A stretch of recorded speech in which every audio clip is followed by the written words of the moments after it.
Poppin' like I'm supposed to. Watch out for the people that ain't close to. Speak a little something you could toast to. I ain't tryna hear about what you won't do.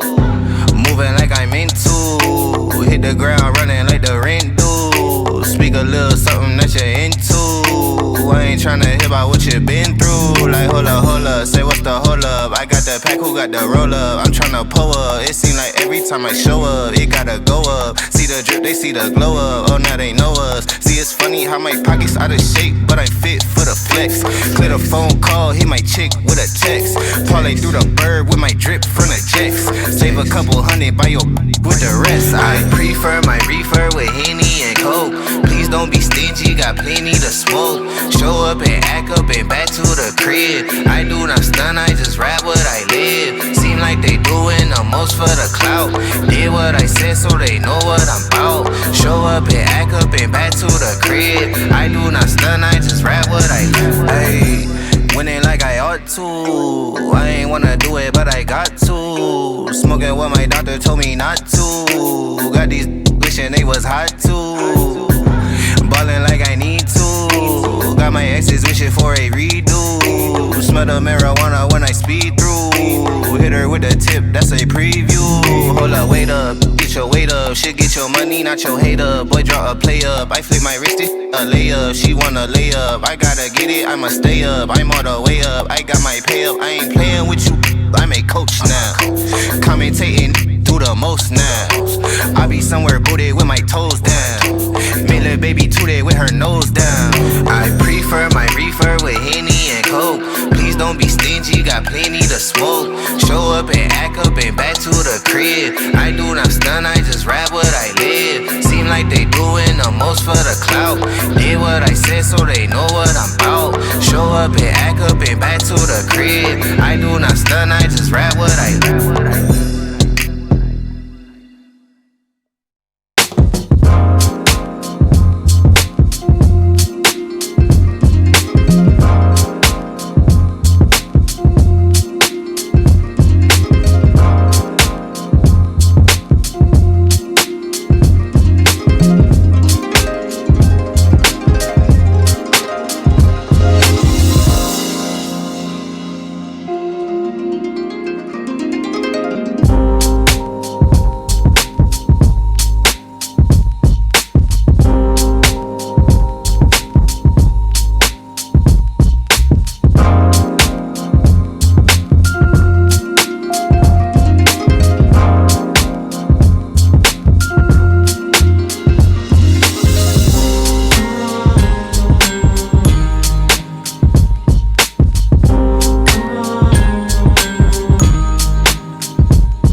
Showtime! What's up, good people? Let me know that you can hear me in the comments below or in the chat by typing "We're back." Yes, we're back, and this is my little surprise for y'all. I knew on yesterday that I was planning on coming back tonight as well, but I didn't want to put it out in the atmosphere because I didn't want something to happen and then next thing you know I ain't show up. I don't like doing all these no shows on y'all, so sometimes I just hold it back and I'm like, do it when you know you're gonna do it. Don't say it too soon. But we are back, and I got quite a bit for y'all, probably more than I should have had, and that is why it took me so long to pull it all together. But shout outs to everybody in the chat. Y'all know I need these to see because this screen is further away. Thank you. I'm sorry. It went so fast that okay, I see Alice. Thank you, Alice, Donna, Toya's B, Trikesha, Rachel, Andrea, Shamika, Miss AMJ, Chocolate, Nicole, Leslie, Kimberly, Leah, Wylotomy, Mariana said, Kingdom Girl, ATL, and Crafting with Susie, and Marlena B, and all my other favorites. I see y'all. It's too many to name. It's too many to name. We'll never get the show done. But I wanted to. I'm like, what am I doing? I got so many screens, and I was already prepping. I'm trying to where am I looking for? But I have a milestone celebration that I announced earlier on. What did I announce it? In our VIP, the Facebook VIP, and that might have been it. So join that if you haven't. That's what I told y'all. There's a lot of other stuff going on around here in these in our VPO community. But on officially on yesterday, like last night, I think it was, I noticed that I hit one of my milestones, which was achieving 10K followers, 10,000 followers on TikTok. And that's an important milestone for one, because it's something that I've been working towards on and off for quite a while. And just due to my lack of consistency, it wasn't happening. But 10K followers on TikTok allows you to start being able to go live over there, which is important for our growth over there, as well as, and we'll just be live doing this over there too. But as well as, the monetization part. So now I can work towards actually earning income on or revenue on what I do over there, which that's what we're here for. This is a job, y'all. I tell y'all, it's a job. I know it looks fun, when we got the finished product coming your way, but there's a lot happening behind the scenes to get us there. But anyway, so yes, that's a great milestone. Made me feel good because it's that was one of my goals for 2023. I have quite a few for 2023, and this was one of them. So it feels good. We're moving, and yeah, it's a good thing. Also, thank you to everyone who has been sending me cash apps for my birthday and the other ones that I've received here and there. And yesterday during our live, and sometimes I forget to do those shout outs, but thank you to everyone who's been sending the cash apps. Thank you to everyone who's been sending the super chats, etc. I greatly appreciate it. It goes a long way in helping us helping me to run this operations, because it does cost quite a bit of money to bring this level of production to y'all. So today we have, what do we have, like 5 stories or 6? What do we got, like 6? Oh, we got 7 stories again. I did it again, god dog it. See, and when I started, I swear y'all, when I started putting the stuff together this afternoon, I went out, got my hair cut, went grocery shopping, and I was like, let me get ready for the content. And I had 5 topics. And then as I started to put that stuff together, other stuff started popping up, and I was like, I got to talk about that because it's real time. Like, I got to talk about it.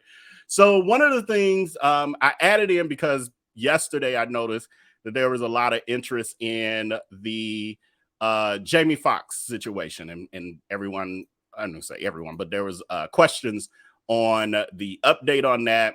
I don't know no more than y'all when it comes to that. All I know is what's been out there, but I did look into it just to try to see, if there were any more recent updates. But they were just saying that he is, and this was as of today, he remains in the hospital. It's been nearly a week, and they're saying following an undisclosed medical complication that he suffered from last week. And then I was confused because I thought everyone was saying that he had a stroke And then I was hearing rumors that I have not been able to confirm that he had erotic behavior on a movie set, and people were saying he was just not acting himself, like in the weeks leading up to this medical emergency that he encountered. But at first they were saying it was a stroke. But even his daughter, when she did her statement, she said that on social media, she said, "We want to share that my father, Jamie Foxx, experienced a medical complication yesterday. Luckily, due to quick actions and great care, he's already on his way to recovery." And yeah, so I don't know. I feel like with this, I'm hoping that all is well. Um, I was trying to see. Okay, I was trying to see this little extra part that I had in here. Was it rumors of an aneurysm? Okay, and maybe that might be it because of the fact that they were saying, usually he's, I guess, a pleasure to work with, and they even said that like he had people fired, which stopped production. Like they were saying like he was doing some really erratic things that were just outside of his character. So if he was having those complications happening over time and it was undiagnosed and he didn't know, that could be what could have been causing his his issues. Okay, yeah, I'm seeing you as well, Kingdom Girl. The chat is slower over here on my StreamYard side, but I see you on the YouTube side saying that there were rumors here in ATL that he suffered a brain aneurysm and passed out on at the set. There you go. Thank you. I don't know who down here with me today. Who down here with me? Precious. Thank you, Precious. But yeah, that's pretty much it on him. I'm hoping that it is what they're saying as far as like he's on the road to recovery.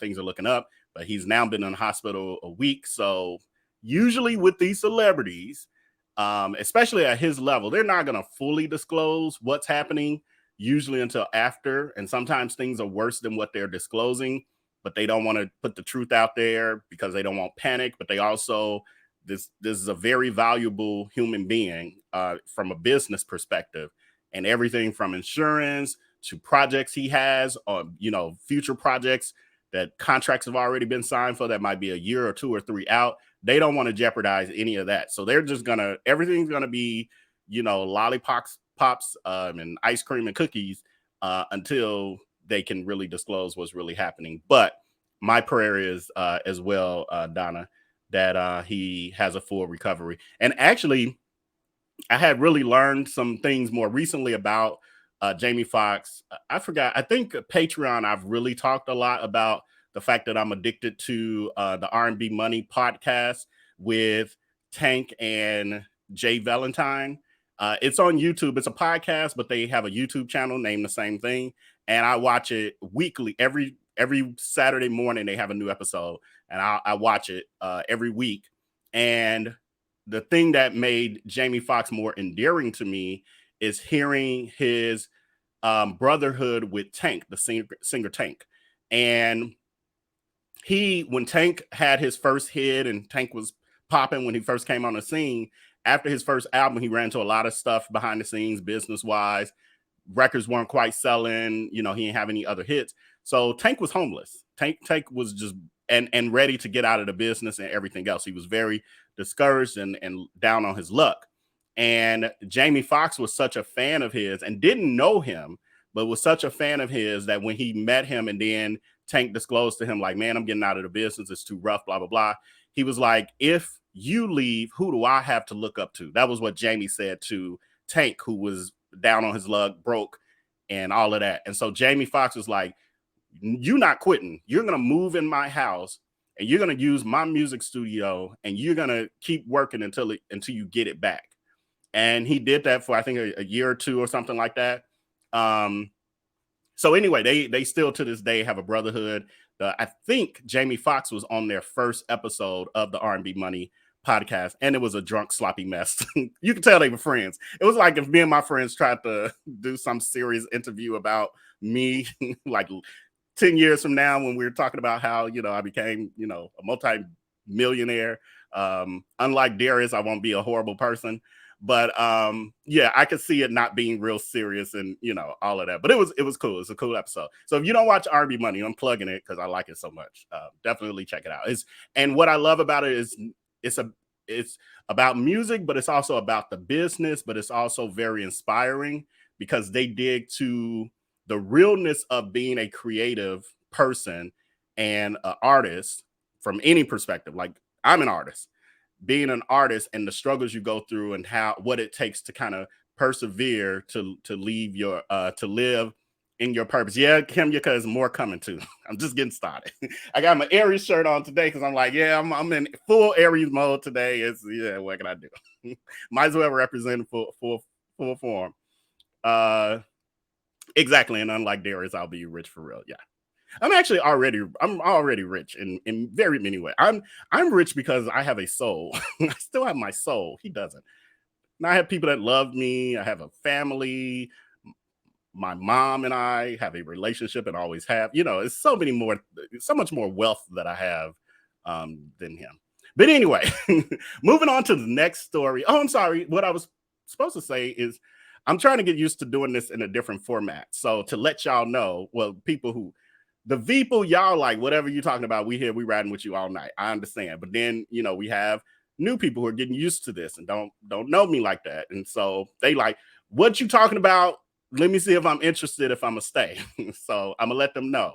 So that was our first story. But what we have for this evening is also the cheerleader who was unfortunately, I'm just gonna say these words because YouTube be demonetizing my videos anyway at this point. But anyway, she was unfortunately shot. So we're gonna go over that story. We'll do it this way. Yeah, that story. Then there's also a viral video that is out on TikTok about the all gender washroom or restroom that is now starting to pop up in public places. So we're going to talk about that. And then there's a viral video that I actually saw on Sunday evening, I think it was, or Monday. I can't remember what day. Maybe it was Monday. And I watched it and I was actually going to do a video on it. What I didn't know is how big of a story this had become. They're saying that the video regarding this Ratchet gas station car fight, basically, is gone viral, has over 5 million views already off the original video. Then we have the unfortunate story of the LaShawn Thompson, 35-year-old young man who was in the Fulton County Jail in Atlanta, Georgia, Atlanta, wherever it's at. Well, I guess what is that, Georgia, y'all, or Atlanta? Y'all, some of y'all from there, let me know. But he was found in his cell, deceased and basically eaten alive by bed bugs. So viewer discretion for that, because I do have the actual footage of that. Then we have we're gonna do a story that I'm actually working on a deep dive video on, but it's taking longer because I'm also going live with y'all and all of that. So I'm like, versus making y'all keep waiting for this story, let me give you some bits and pieces, and then I'll still finish my deep dive video. But it's also Darius Crooks attacking a restaurant worker and this guy by the name of Juanito. And so we're gonna, do a little surface level discussion on that situation. Many of you, some of you are familiar with it if you follow him on Facebook because, he likes to stir up the drama. So that's been his most recent drama. Then we're going to close out. And this is a new story. I ain't know nothing about this until I was putting together the live today, which slowed me down. That's why I was 15 minutes late. But we're going to talk about his upcoming newest victim. Unknowingly, I'm thinking at this point, but this guy, he's going to be the new victim of Darius Crooks. And so we're going to talk about all that. So let's just fast forward back to where we left off, and that is with the story of an Elgin, Texas cheerleader who was she was shot on Tuesday morning after one of the athletes she was with, so her and some of her other friends, mistakenly tried to get in the wrong car after practice. So they came out and one of her friends, I don't know if it was her or the friend, mistakenly got in the opened up the back door and sat in someone's car, and immediately saw the guy in the front passenger seat and was like, oh my God, and got out of the car like, oh, I'm sorry. Got in their car, and the guy gets out of his car, out of the passenger side. He walks up to him. The girl is rolling down the window to say, I'm so sorry.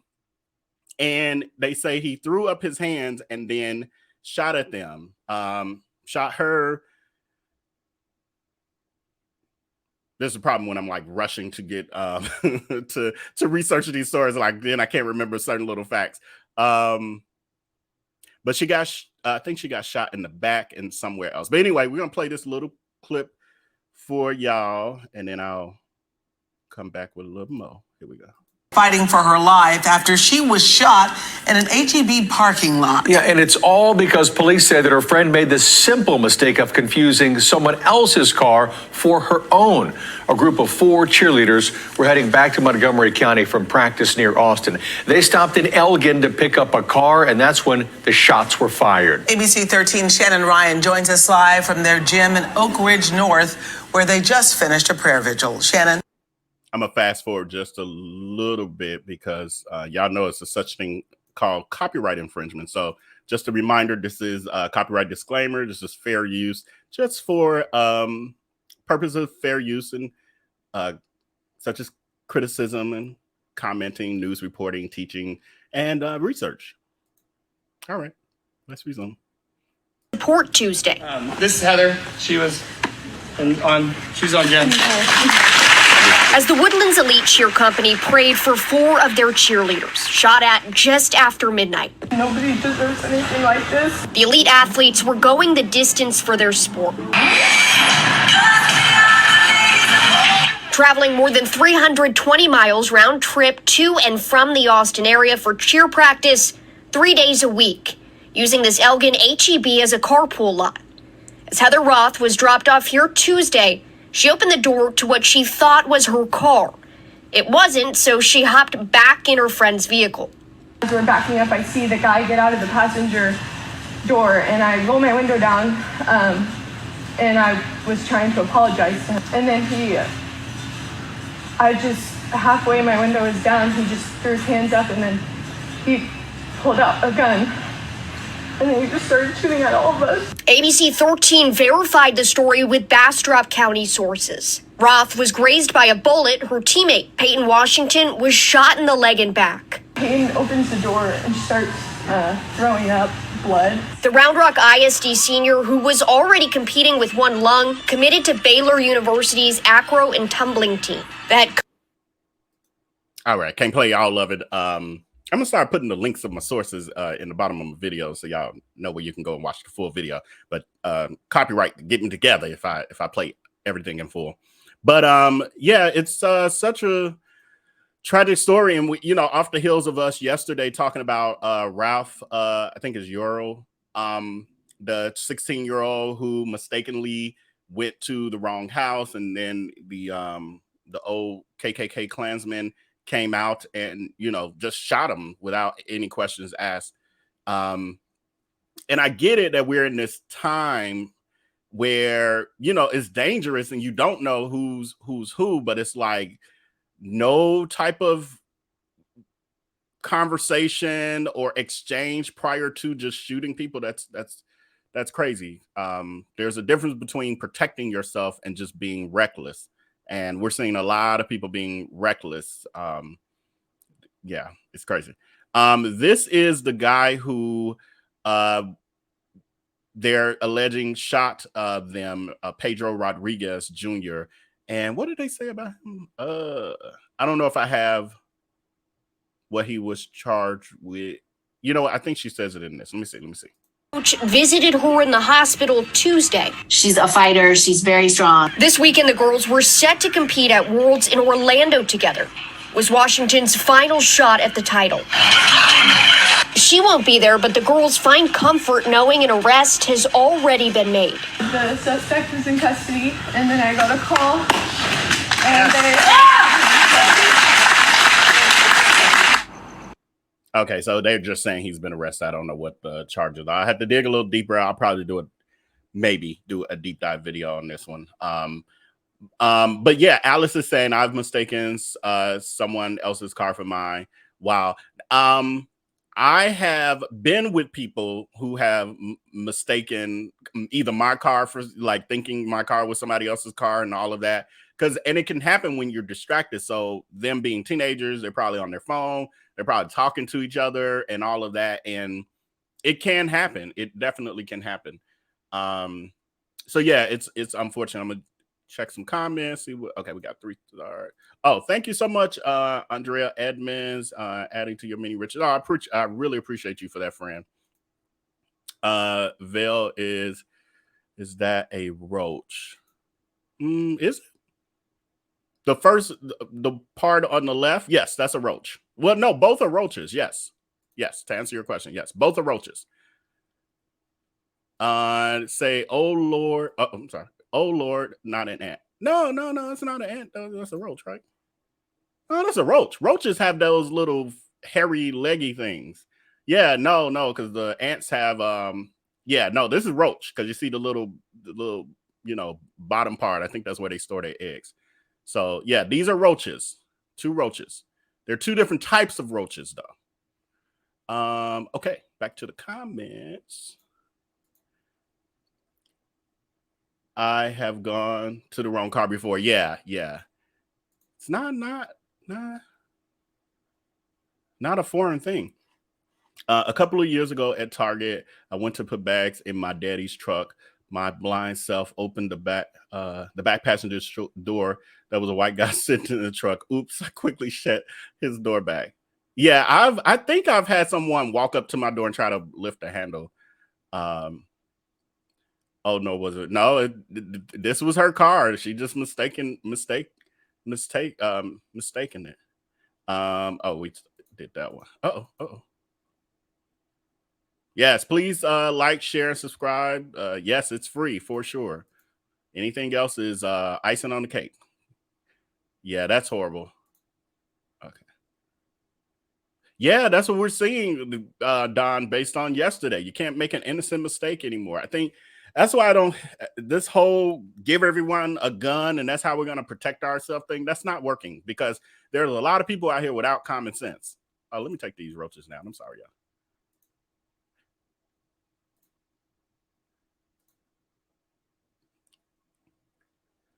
Wow, it's so sad. That was an honest mistake. There's a special place in hell for people like that. Yeah. Wow, what's wrong with them? Thought they were clearly kids. Yeah, and females on top of that. From what I am understanding, they were all females. They don't look threatening. Like, yeah, it looked like he just wanted to shoot somebody that day. Basically, seems like everybody got guns. Yeah, why lie to me? Looks like he. I literally just said that, Kingdom Girl. Yes, exactly. I totally agree with you. Obviously, we have more. Yeah, let me quit saying the word, because actually I think I'm 28 minutes in. I think if you wait, I heard, and I'm not sure if it's true, if you wait 15 minutes into your video before you start getting reckless, YouTube will let some stuff slide. I'm gonna test that theory. So technically I think I waited 15 minutes to let my Aries flag fly. But I'm gonna still try to watch some of these words. Let me not get too reckless. But yeah, there are more of those than people in this country. It's so true. And they feel like it's not enough of them. They want to give them to the teachers. What? Y'all seeing all these fights the teachers are having with these students? Could you imagine how many, slayings we would see and deleting that we would see of the children if these teachers have those things too? And I shouldn't say. Let me I'm not on Patreon. Let me slow down. Marianne says he looks like he's an evil person. We talking about Darius? Oh no, you're talking about the guy, the Rodriguez guy. Okay, another evil person. This person. Wait, where you at? Yeah, him. Okay, couple more. Then I'm gonna get to our next topic. What's the TikTok name? If you click the link at the top of the chat there, it has the link link tree, my link. You click on that link, it's gonna open up and it's gonna have a list of all of my platforms, and TikTok is there. Everything that I'm on is I am Vel B. I am Vel B. Everything. TikTok, Twitter, yeah, all the social media platforms, Instagram, all of it. Shamika is saying people have lost their humanity. Yes, I've made the same mistake several times. Yeah, that's true. That's truly what's missing, humanity. Yes, both the roaches. Yes. Yuffie. I'm pretty sure I'm pronouncing that wrong. Yuffie. I don't know. Can you phonetically spell that for me, friend, in the chat, so I could maybe try to do it justice the next time? I used to have a Saturn, and the key fob opened another car that looked like mine. I didn't realize it was not mine until I was inside. Oh, wow.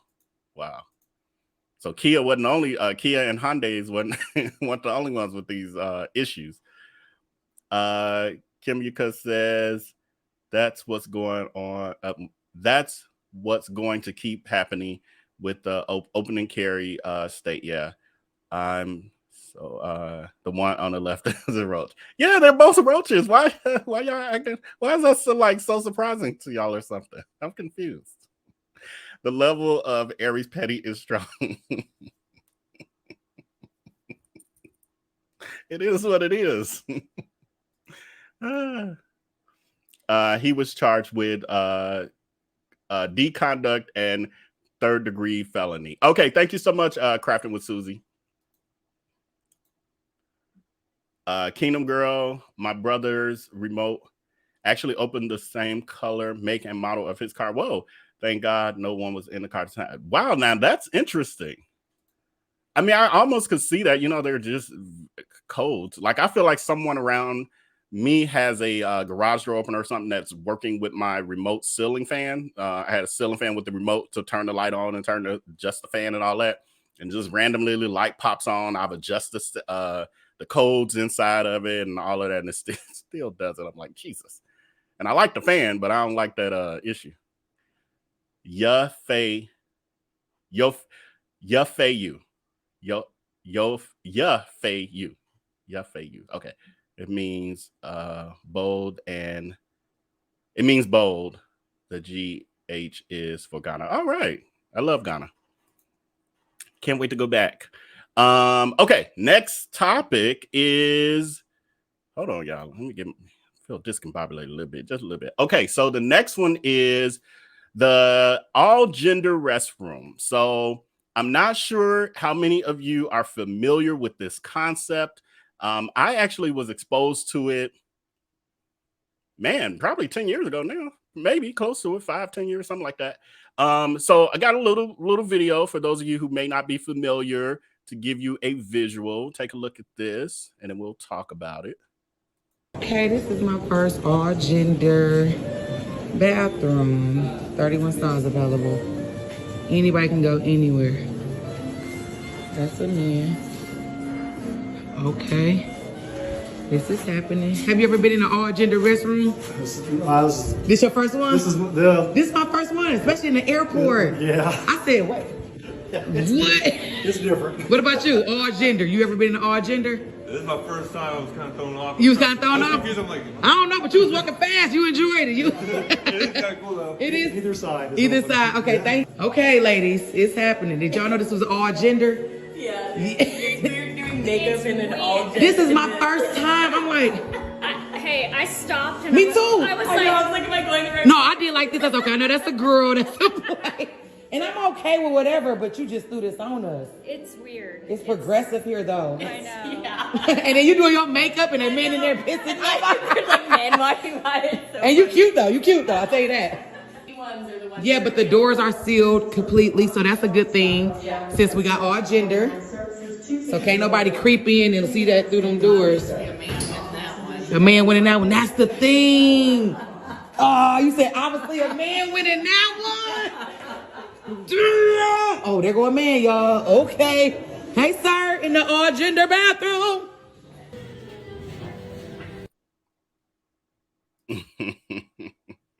So yeah, all gender bathroom. As I was saying, I was in one for the first time some years ago, and I feel like I was at a club or a restaurant. It was something, one of those, one of the two. And I remember walking in there and I was shocked. And I was like, what's going on? Like, I'm not trying to do nothing to y'all. Like, I felt like I'm in trouble. What happened? How did I get in here and I'm seeing women? And then I looked like, no, like there's only one of these. But it actually was one of the nicest restrooms I had ever been in. And then once I adjusted, because it was like a mental adjustment, like I'm just not used to being standing next to a woman washing my hands in the restroom. This feels odd because at that point I was probably in my 30s or early 40s, and I had never been in a restroom, probably besides being a toddler or something with my mom, and I don't remember them days. But it was fine, and afterwards I was like, this is a pretty cool concept if society can adjust to it. And from my perspective, and I'm interested to see what y'all got to say about it, I like it in the sense of it kind of gets rid of this whole transgender thing. I don't really in general feel like it should be a threat, or there should be any more safety concerns than there are in general, based on this. I mean, but I would love to hear what y'all have to say about it. My only thought was the fact that as a man, I can say boldly that the mass majority of men, the male restrooms I've been in, men are nasty. They piss everywhere. They piss on everything. Like even I go in, like I hate walking in those real tight stalls that like when you in order to like move the door, you got to move real close to the toilet, and I'll be afraid that I'm gonna get my pants, because I'm a germaphobe and all that too. So then I'm afraid my pants gonna touch the dirty toilet, because people, it gets everywhere but inside of the bowl in some places you go. So yeah, that would be the thing for me, knowing, that you ladies have to hover and, all of that. So slipping and sliding. So it's hard enough for y'all to hover, and then your legs sliding from under you because all the urine under you. That's gross. But I'm just saying, it's facts. All right, let's see what y'all got to say about that. I'm sure this is gonna be an interesting conversation here. I knew the one on the left was a roach. Trying to be sure about the run on right. Yeah, they were. I understand y'all was trying to get clarity, but yes, they were both roaches. Both roaches. Disgusting, filthy roaches. Latanya is saying, we have all gender restrooms in my doctor's office, but they are single stalls. Yeah, and I've seen that, but it's rare that you see the larger restrooms like what we just saw in the video. But yeah, I have, even my job, like we had no, wait. On one side of my building, the bathrooms were unisex. The other side, the new side of the building, they were unisex. The old side of the building, they have men and women's. But really only at one location, now that I think about it. No, that's not true. It depended on the site you were at. We had like 5 or 6 sites, depending on what site you were at. Some were unisex and some were gender specific. Make sure you lock the door. I say make sure you lock the door no matter what genders are in the bathroom. Men don't care one bit. Yep, that's true. I have been in some, and this is a very, I hope it ain't grossing y'all out too bad, but I have been in some restrooms with and I love a urinal. I don't want to really be in the stalls unless they don't have the divide. What irks me as a man is when they have these urinals lined up 3 miles long, and there's not one divider between and one of them. So you standing next to somebody and there's nothing covering nothing. I don't like that feeling. And some people might think, you a gay man, you would like that. Hell no, I don't like that. I want my privacy. So then I go in the stalls in those cases, because I don't do everything in public bathrooms. I can't. My body won't let me. Took me days in Africa to actually use the bathroom. I couldn't do it. And I was there for 2 weeks. I was like, "Ooh, I'm gonna die. I'm gonna die from not eliminating." But I'd feel awkward interviewing men. Yeah, that was odd. Like she just walks in with the camera, and my thought as I was watching it was like, Did she kind of give everyone a heads up and they played it off like, but everybody's not good actors and I couldn't see anybody kind of faking through it. So I'm thinking she just walked in with the camera. Like, I'm surprised nobody didn't say, the bathroom ain't the problem, but you are. What you're doing in here is the problem. Amanda says, did she get, oh yeah, did she get permission to video folks in the potty? I'm sure she didn't. She was getting content for TikTok. That's all she cared about. His MJ says, I work in San Francisco and they are at my job and everywhere. Yeah, I could definitely see that in San Fran because I feel like they're more progressive there in general, as well as expensive as hell. But I could see it there probably before anywhere. I've seen all gender restrooms. Yeah. It's really awkward when people are filming. Yeah, please don't film me in no bathroom. She's funny. Are you saying she's funny just from the video or you follow her on TikTok, Trikesha? When I saw your comment, I wasn't sure which one. She's doing such a good job. Filming people? She's being kind of cringe. Yeah, I'm with you, Miss Wilson. It's all relative, though. It's all about perspective. Everything isn't for everybody. Yeah, I agree with that as well. Because I truly believe that the generation, those of us in this generation and older, we probably got to phase out before this becomes just the norm and it ain't even a second thought in people's heads for the most part. But we're part of a generation who was very used to gender specific activities on every single level. Like boys wear blue, girls wear pink, even though when it first came out, boys were pink and girls were blue. People don't know about the history of the color change. I forgot the details, but at some point they changed it. They switched it. Now it's men wear pink now, and it used to be a time when I was growing up. If a man wore pink, it's like, oh, he's coming out. He's coming out as gay. Why are you saying that? Did you see that pink shirt he had on Tuesday? What? I will pass on the all gender bathroom. That's too much for me. Yeah, Anita, that's what I'm saying. It depends. I think it's a kind of a generational thing as well. Diamond Heart, the men, like, I'm just here to do my business and catch my flight. Yeah, that's how I'd be on a mission. When I'm at the airport, I have my headphones on because I'm hoping people think that I'm so engaged in whatever's playing in my ears. But please don't interrupt me, especially filming me in the bathroom. Please don't do that. Uh-oh. Oh, no, I read that one. No lie, I've slid in the men's restroom before because our line is too long and I had to go really bad. Yes, Don, I actually was thinking about that too. That was going to be my other point. Well, my point was going to be the opposite, is that if we start sharing restrooms in public now, that means y'all going to make our bathroom crowded. That means I'm going to be waiting in line. And we rarely have lines. Well, I was just at the Tina Turner musical, 3 weeks or so ago, I want to say. And during the intermission, we went to the restrooms. There was the women's line was wrapped around going up the stairs and everything because we had to go like to the basement to go. And the men's line, there was actually a little bit of a line. I was like, but our line just moved. It just kept moving. And when we came out, those same women we walked past were still in line. I was like, this is the part. Well, there are many parts I love about being a man. But yeah, y'all gonna make our lines long. Be like, sir, can you pass me off in the basket, please? Oh, please, no. That's okay. Maybe we'll keep it separate. Kingdom Girl ATL, that's too much.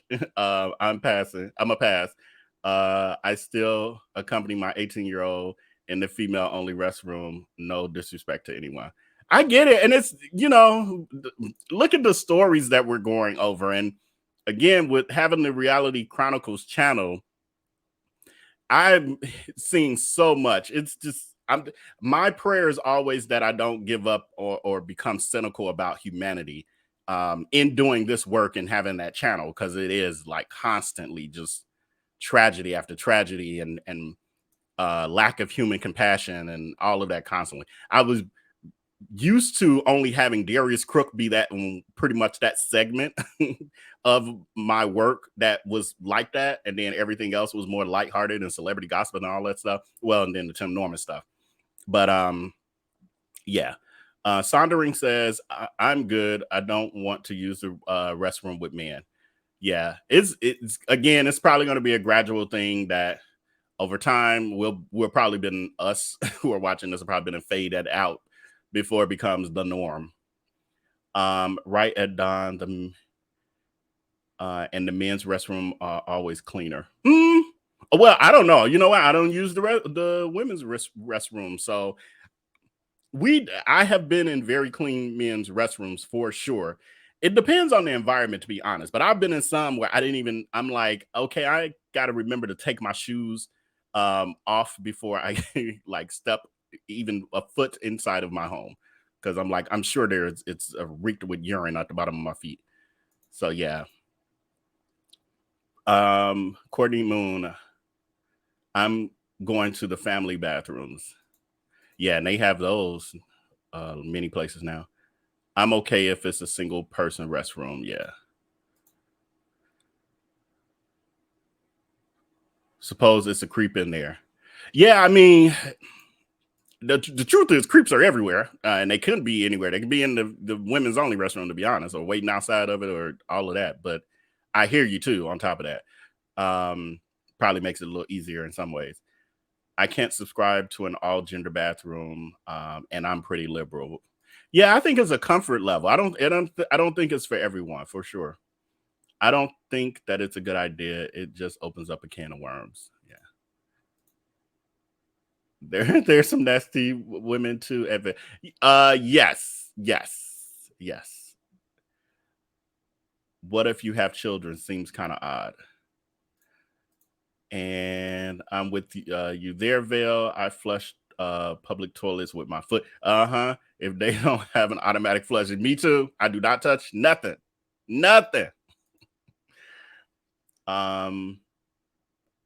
There are some nasty women that go to the bathroom also, but they have been in some men's bathrooms to clean them. Yes. And they can be terrible. Yeah, they can be. I've seen some horrible things in women's restrooms. Y'all scaring me now. Like, oh, don't bring that over to our side. I used to use the men's bathroom all the time at my job. I worked midnights in a nursing home. Plus, we had one man on my shift. At the men's restroom was way cleaner than the women. Then they went all gender. You know what? It's funny. You just reminded me, Renee. My last employer that I was just kind of telling y'all about.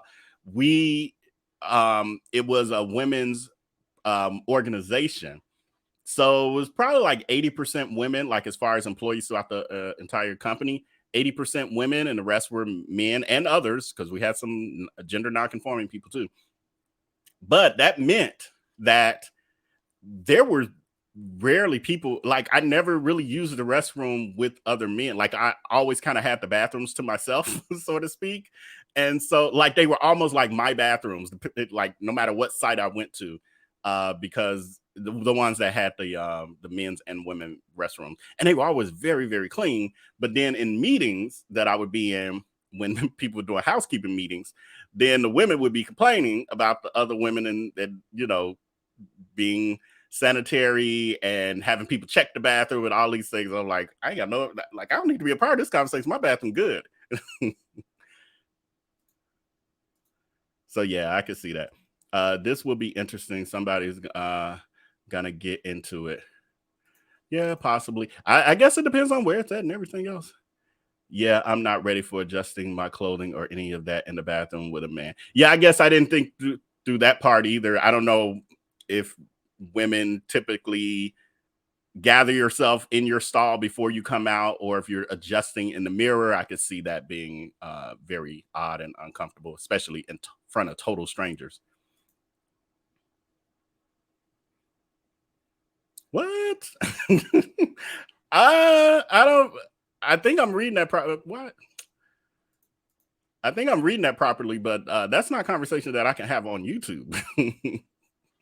Okay, so the next topic, this one, y'all. Woo, Jesus. This one, y'all. This is the bathroom can't hold a candle to this one. This is a story.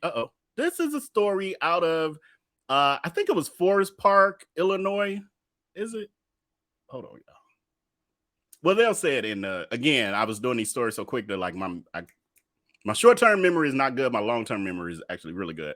So I can't remember for sure. The crazy part is, y'all know I'm from Chicago. I grew up in this area.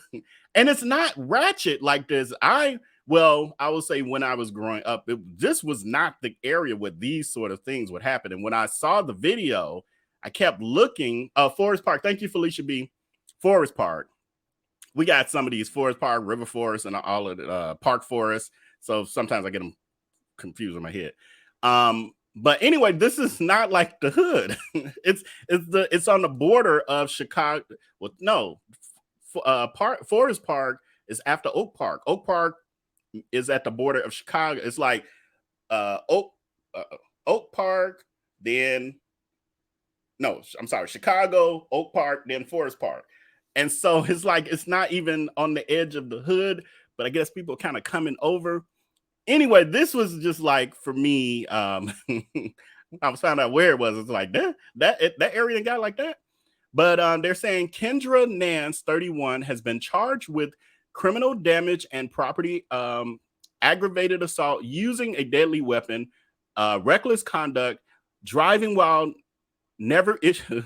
I missed this part of it. Driving while never issued a license, and reckless driving leaving the scene. So they're saying at about 3:10 p.m. on this past Sunday, she allegedly got into a verbal altercation with two women ages 24 and 29 at the Thornton's gas station located on South Harlem in Park Forest, and said during the altercation, prosecutors said Nance got into a vehicle and proceeded to loop around the parking lot, the gas pumps, and positioning herself perpendicular to the area where the victims and their vehicle were located.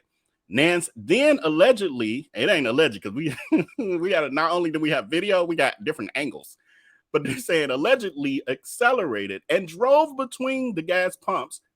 Such an idiot. What if she had to hit the damn gas pumps? Imagine that explosion. Said, but drove between the gas pumps towards the victim's vehicle and crashed into it, meaning the other car. The victims moved out the way, and Nance's boyfriend was drugged along, prosecutors said. So y'all gonna see this for yourself. So let's get into it. And then we'll do the comments. So Precious, if you can start comments along the way, we'll get to it. Okay. Sorry, let me move her picture and get us started fresh right there. Oh, now I want to freeze up. The chaotic situation that ended with a woman's SUV on its roof in the middle of the street in Forest Park. It was all caught on camera. An argument, a man dragged and a flipped over SUV, and now a woman in that SUV is charged. Tia Ewing has a disturbing situation all around. I guess the good thing is nobody was hurt in this. It's wild, and Forest Park police tell us this video you're about to see helped them piece together exactly what happened, and now a female is in custody. Oh, my baby! Oh, my baby! Y'all better go ahead! This wild video was recorded after an argument started at Jackson Boulevard and Harlem Avenue at the Thornton's gas station Sunday after 3. Jay Mills recorded it all. They was like, they started throwing cuffs and bars. I'm like, it's for the escalate. He was with his family, and they say the woman behind the wheel of the Ford SUV started hurling homophobic and racial slurs at the two women. Oh, my baby hit it! Oh, my baby hit it! Calling them the N-word and Oh, there's too much interview there. I kind of got okay. I want the incident. Hold on. Like I said, we can't be playing this whole thing. That's, YouTube like your whole video's monetization is going to Fox 32 Chicago. From there, the fight escalated as people were trying to... The female driver hits the red van, dragging the man that was with her for several feet. Then this happened. As As the SUV fled the gas station, the driver struck a vehicle waiting at the southbound turn signal at Jackson and then flipped over. Now, this is the crazy part. I'm pausing on purpose, y'all. The crazy part is what this psychopath does after she has flipped her vehicle, crashing into people. Like, who thinks you can crash into people, drive away? And she's in Forest Park, and Chicago Suburban Police don't play. It was as if nothing happened at all. The driver managed to exit out of the broken. And I think, was she going to, y'all let me know who are from Chicago. I still can't get perspective on the directions that, because to me, it seems like she's going northbound, but maybe she's going southbound towards the expressway, because the expressway would be like right there, like a lighter way. So maybe that was her plan. She was trying to hurry up and get on the expressway. Window. And started laughing. Up close, just how much damage was done. The driver and her male companion were far from done. Like Bonnie and Clyde, they were captured on camera trying to flee the scene. Forest Park Police is only charging Nance. She didn't have a valid driver's license, and now she's charged with felony criminal damage to property, 2 counts of aggravated assault, reckless driving, among other charges. Tia Ewing, Fox. So when you even look at her picture, for one, I think her eye is swollen. They did say in the article that her and the boyfriend did sustain injuries. So I'm thinking there was a little bit of her being delirious when she hopped out of the car. And yeah, Alice, was she on drugs? Yeah, something wasn't right. You can look at her and tell she off.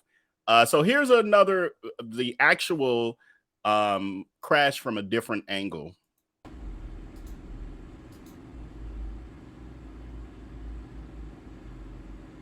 That's crazy, y'all. I'll play that one more time for. Uh-oh.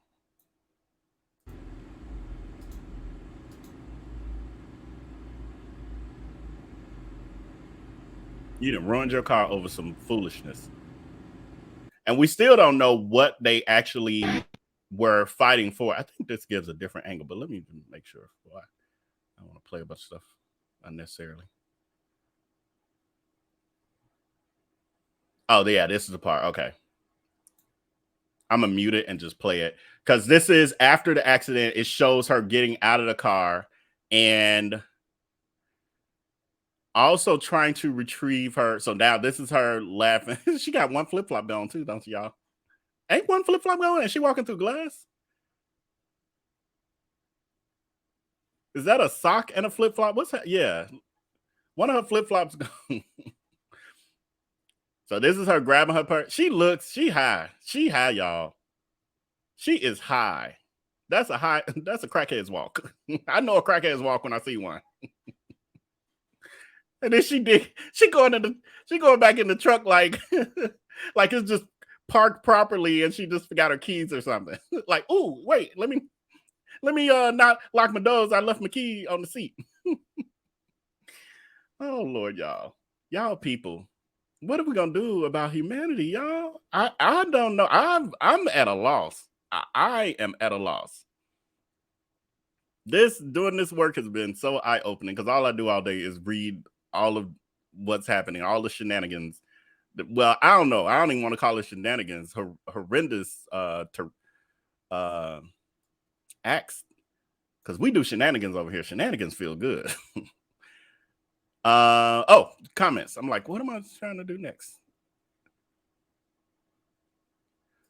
What's up, Gil? She hopped out like nothing happened. Exactly. She hopped out like she just parallel parked. She parallel parked on the roof of her car. The car's upside down. It's almost like she didn't even know the car was upside down. That's how cracked out she is. Wait, I don't know. I might be by myself. I don't see no saved comments. Hold on. Let me get the comments real quick. Okay, yes, Forest Park. I'm gonna jump around with the comments a little bit because there's a lot of them. Yeah, Forest Park, Oak Park. Right. Felicia B. No, they aren't from Forest Park. They brought that mess there. Yeah. And so I have seen some stuff on. So, okay, I'm a Chicagoan and I'm sensitive about my ish, as Erica Badu says. I'm sensitive about my city because Chicago is not the hellhole that people try to make it out to be, or the media has in the past tried to make it out to be, and everyone has bought into the narrative. Chicago has rough areas like everywhere else. I travel, and what I tend to hear when people are dogging Chicago, those people I ain't never going to Chicago, blah, blah, blah. It's so dangerous there. And then it's like when they get asked, well, have you ever been? No, I ain't never been because I ain't going. Well, how do you just going off what you hear or what you assume about Chicago? And then these people be like, I'm from Houston. And I'll be like, I've been to Houston. Your shit ain't perfect either. all places I have been, everywhere has those ratchet areas and those beautiful areas. Chicago is a beautiful city and has a ton to offer. So when I see people just dragging Chicago just because something like this is not an everyday occurrence. But we have, mental illness and ratchery, just like everyone else, and drugs and crackheads, just like everyone else, where else. And this here is a prime example that we cannot deny. We have crackheads and mental health issues. It's an epidemic, and we have them too. But Chicago is a beautiful place, so y'all stop it. So we ain't doing no dragging of Chicago up in this chat. Just letting y'all know, getting you a warning. Yeah, those were nice areas when I was growing up. They still are. Oak Park and Forest Park, River Forest. River Forest is, got the multi-million-dollar house. Well, hell, Oak Park has some multi-million-dollar houses. She looks like she'll cut you just because. Exactly. That's crazy in the eyes. They swollen from that flipping that full Explorer over, but you see it. What's crazy is the argument was initially between her and her boy. Oh, see, that's what Felicia. I haven't that part of nothing that I was researching I only looked at few things, but I didn't see anything that was giving that part of the backstory. Like, how did we even get to that part where somebody put on their camera and she's swerving around and they picking up the garbage cans at the gas station? And I don't know. I used to have road rage when I was younger. I have been in accidents because of road rage. I had someone brake check me on the highway and almost made me flip my car. Is that word? Yeah. And almost had me flip my car. So that was my first lesson where I was like, okay, maybe I need to stop, stop fighting people with my vehicle. And then the second time, well, one of the main other times I remember is there was a lady who wasn't trying to let me in. My lane was merging into the main lane and she wouldn't let me merge. And I was already in front of her. And so she kept riding along and we were creeping at 2 miles an hour because it wasn't the traffic wasn't like it was at a stop and go kind of traffic. And she wasn't giving up and neither was I. So she started scratching. It's so stupid now because I was 20 something, young 20s. No, I wasn't. I was in my 30s. Now that I think about the vehicle I had, I was in my 30s. But anyway, she started her side view mirror was digging into the back panel of my truck. And I was looking at my side view mirror and I'm seeing that her mirror is right up on my truck, but it wasn't dented in. So I'm playing chicken. We playing chicken, both of me and this crazy woman. I wanted to say something. So long story short, I can't remember what happened now. I think I did still punk her. But next thing I know, I'm getting something in the mail from a hit and run with my insurance company. That bitch did a hit and run incident on me. And she was and it wasn't. So I think she said I did something on me. I don't forget now. It was long ago. So I ended up with an auto insurance claim from that. And because they considered it a hit and run, I think they did drop me. So that was a life lesson. I was like, it wasn't even worth what that was. And so now when I have people flip me off or do something crazy or cut me off, I had somebody cut me off the other day and I was like, so fucking unnecessary. And where I'm at, I'm not on Patreon. But usually, well, when I was younger, I used to, cut around them and then brake check them because you got to teach people a lesson. But I don't do that stuff no more. But all this picking up garbage cans and stuff, I just control yourselves, people. It's just not worth it in the end. It's just not worth it. Not worth it. For these strangers you don't know. But that's interesting. She was fighting her own man. Yeah, I did see that. And she better be happy that even with the charges she's facing, that man did not end up flying under that truck. And if you really look at the video, his foot was like only a few inches from going under the back tire, that he could have been drugged under that truck. All from whatever that argument was, just wasn't worth. I don't know what it was about, but it wasn't worth it for sure. Okay, I'm gonna try to do we got star question. Thank you, Precious. Not only did she drag him, his head got busted, and he took off running with her. So that was I thought that was the store, like the person who was the store manager or something. So she was fighting with the boyfriend and the women and those other two women. She's a psycho. Oh, you go to that gas station, Miss Parker? Wow. It's too much, right? Why are you going right there? Because that's expensive right off the expressway. Get from over there. I'm trying to think where you should be going instead. I go like to Merrill's Park and stuff. Merrill's Park. Going over there off Jackson right by the expressway. No, thank you. Keep my few cents per gallon. Nobody was hurt. Did they? Oh, no, we read that. I doubt if the vehicle was in her name, especially since she didn't have a driver's license. The right day. And then what do they say in this article? Like this wasn't she just hadn't renewed her license. They're like, she has never had a driver's license. So it's also making me wonder if she's driving while never issued a license. So it's also making me wonder, is she even legally in this country? Because why else would you not have ever had a driver's license and be driving? You know what I'm saying? She obviously didn't have no driver's test. She understand how to turn a vehicle, make a left-hand turn without flipping an SUV. Can't be playing with them, especially them old SUVs. You can't. Well, no, that's not true. All SUVs, you can't be playing with them SUVs with swinging them around and stuff. They will flip over on you. Marianne Coker says that picture you put up of her, she looks like Terica. She does look like that real bad picture of Terica, but Terica is actually a pretty girl. This woman's challenged. Aesthetically challenged. Marlena says she had to be on something. Yeah, that was a crackhead walk at the end. That solidified it for me. I was like, oh yeah, I recognize that walk. I grew up watching that walk in the neighborhood. Oh my God, glad no one was seriously hurt by that ish. But that ish was funny. I was intrigued by it. I ain't quite chuckle. I ain't getting no chuckles out of it, but I was like, like what? Felicia B says she was arguing with the boyfriend.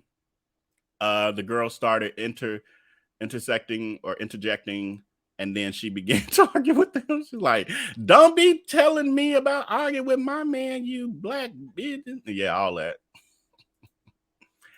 Oh, Jesus. You can tell she cracked out, though. And why would they interject? Like, just call the police, leave it alone. Leave it alone.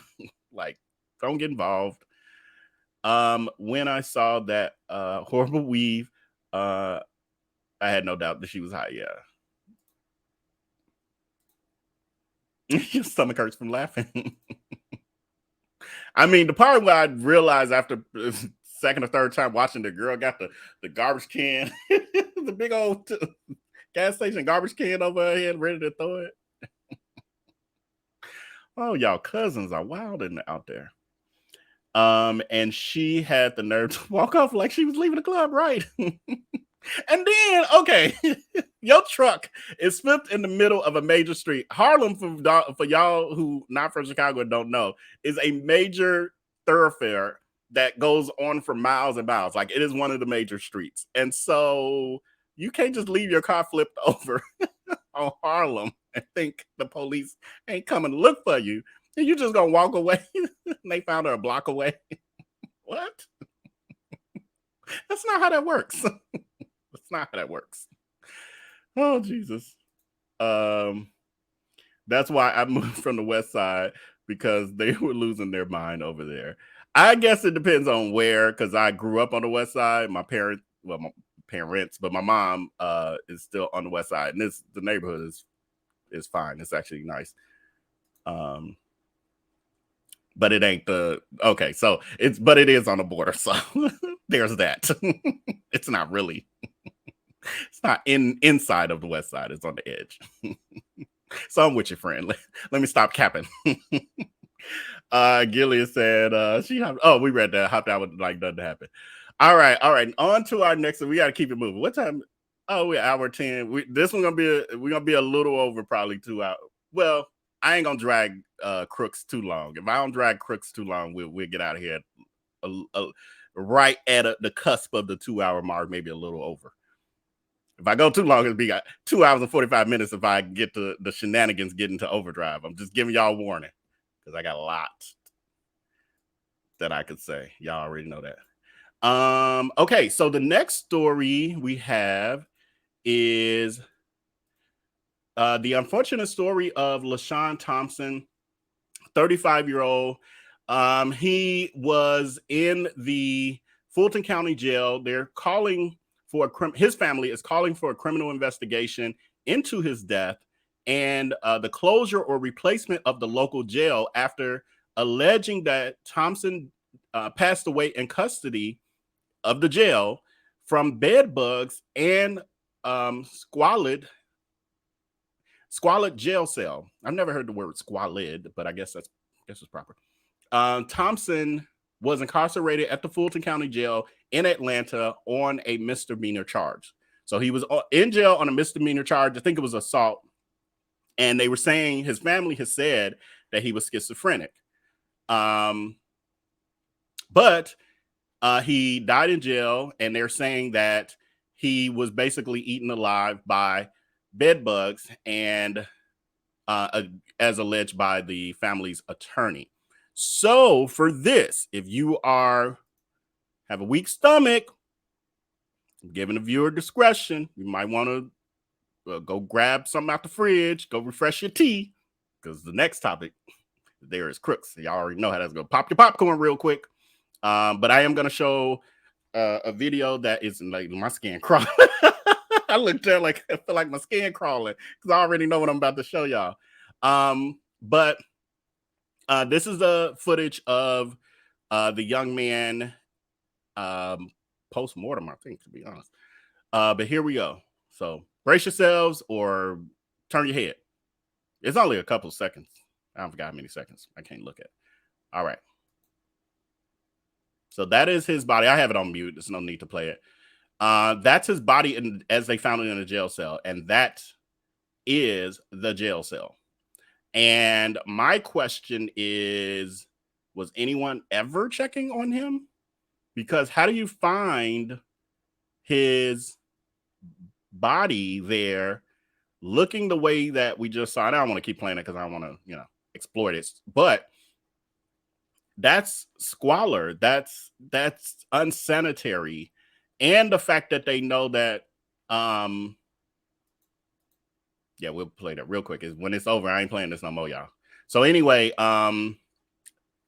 you can see that, like, it's clear that he was neglected. And even his brother in an interview was saying that he was a pretty large guy, as we can see from this photo. And you can see he's emaciated from that. That's not a healthy body. So they're saying it doesn't even look like he was eating or being fed or anything. And he is covered with the scabs and looks like the actual bed bugs. Craziness. So the local Fulton County Jail is now saying, oh, we spent $500,000 on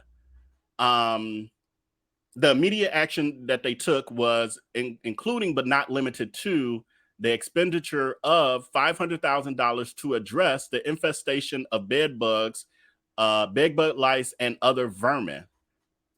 That wasn't the only MFing problem. That wasn't even your main MFing problem. Your main MFing problem was neglecting this human being and leaving him in that cell. And obviously, no one was checking in on him on any level, or they were checking in and all humanity went out the window and they like, we're going to watch him sit here and pass away. I'm trying to think of my words, y'all. Trying to think of my words. Trying to think of my YouTube words. But yeah, so yeah. That's that. And I'll be doing a story on, I am going to do a deep dive video on that. I'm trying to catch up with y'all comments that might be about these. Oh, what happened?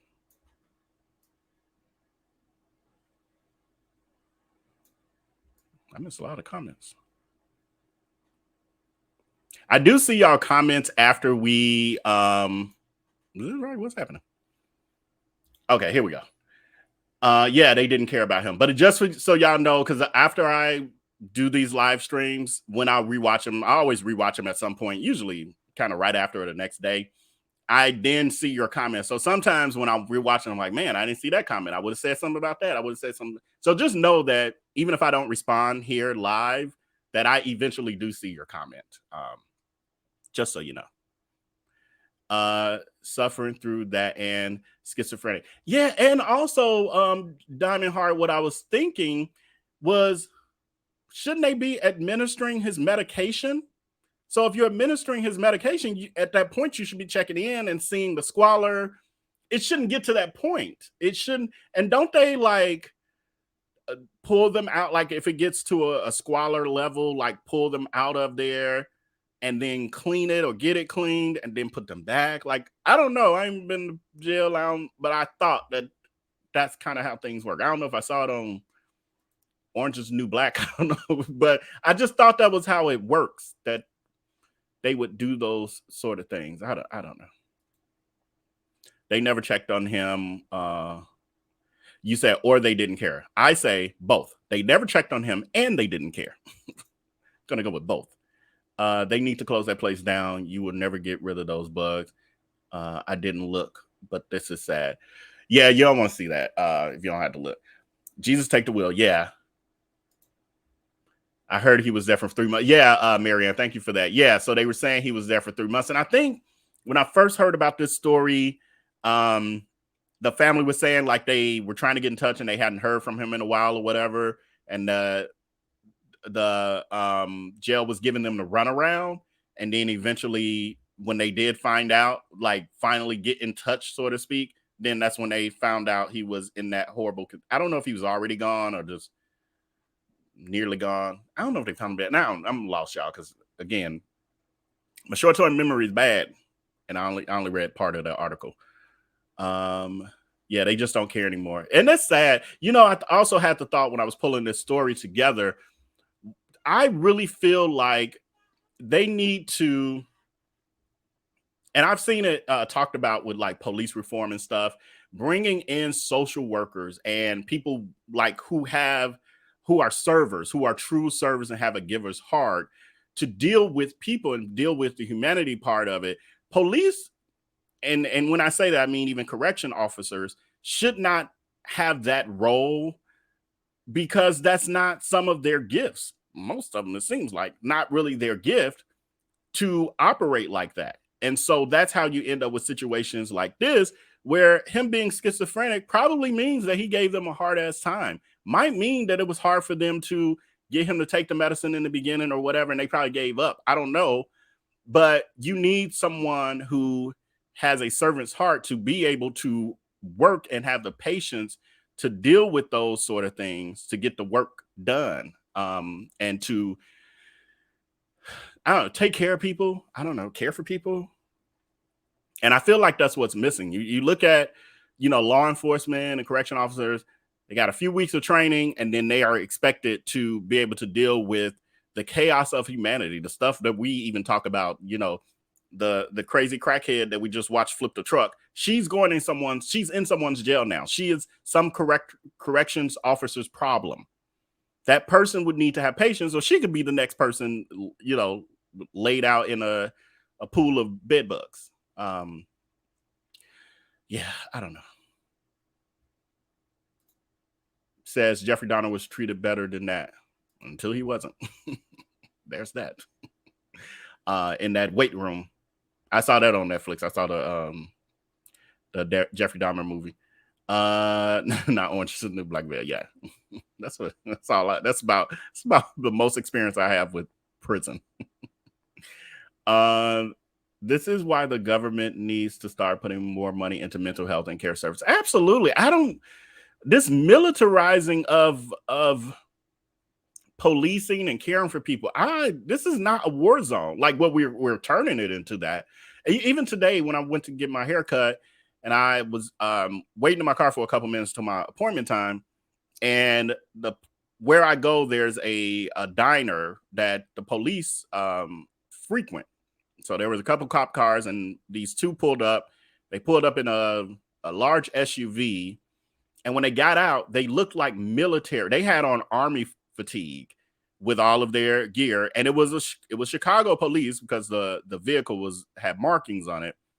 And my first thought was like, why the fuck do they look like they going to war? Why do they look like like military? It's overkill.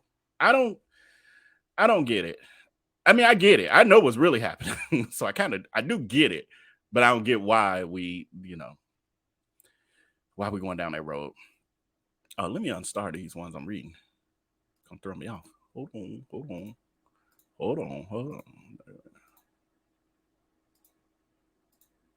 It's a lot of them I read and didn't unstar. Okay. That way I know my actual count of how many comments. Okay, a couple more comments, and then we're going to move on to our next segment. One that some of y'all been waiting on. There is no empathy in people anymore. Yeah. The majority, I would agree. They have social workers in jail, but are they working? Like, is the social working? That's in this case, the social was clearly not working. And what I mean by that is not, a person on staff. I mean, there should be, for every officer, there should be 2 social workers. Maybe let's kind of reverse it a little bit, or at least even it out. I understand how expensive that could be, but I feel like not as an aid to, but that the correction officer side should be an aid to them for the protection piece, but let them kind of lead it. That's what I'm talking about. I think some counties here are working on getting mental health healthcare professionals to accompany police officers when they go out on calls. Yes, I've been hearing talk about that as one of the things with police reform. And when I heard that, I was like, I think that's a perfect idea, because some of these people, just their law enforcement, their mentality is not that of which they can be trained out of being non-confrontational. Like a lot of them, well, I ain't gonna say a lot. Some of them, I'll say a lot of them that we see when we see these incidents going viral have not de-escalated. They come in escalating. And I believe it's just not in their character. So you stand back. Let the people who have patience handle this. And if they're in danger or it gets to that level, then come on. Now you can be a thug. Now you come, militarize the situation. I read that the medical staff didn't want to administer any CPR because they were creeped out. It was, yeah. Was he even alive at that point, though? I haven't dug deep yet to know those details. Like, was he alive at that point? Who was what? Like, how does that happen? Yes, I could just keep going on. I want to learn more about the story before I get too deep into it. A lot of the officers and correctional officers don't have a heart for people. No. I'm not gonna go too deep because I got quite a few and my family around me and everything else. Those are great careers. They pay well for the most part. They have great benefits. And sometimes that's why people end up going to that direction, and that's why they stick with it, not because they love the work. Someone needs to, I'm like reading something I ain't clicked on for y'all. Someone needs to be held accountable for this man's passing. Yeah, a lot of people. There's a, to me, all of them who ever had that shift are responsible, and the leadership. So that's crazy. That's absolutely crazy. All right, so we're now going to move into our next segment, which is we actually have a theme for that. I'm going to work on a new one, but this is for now. I think this is a good intro theme into that. I'm actually have to take a little restroom break too, y'all. I think this, if I'm not back when this ends, just know I'm coming back, but I might have enough time. Darius Cooks, also known as your... Why is that doing that? Your local... It's me, Darius Cooks, also known as your local scammer. You are, you gay, growing up in Chicago, you just end up being with a tribe of people. I don't know, it's really hard to explain. It might be different now, but when I was growing up, there were crews. We had people we hung with, right? Anyway, and I hung with people like, you remember Calvin, Lavelle, those are people that I used to hang with back in the day, and you see what happened now, especially with randomness of Vail. We ain't heard hide nor have him, have we? We ain't heard hide nor have him, have we? Come to think of it, let me not bring his name up, because let me tell you something. He probably, he ready to. Where's the expose? Where is the expose?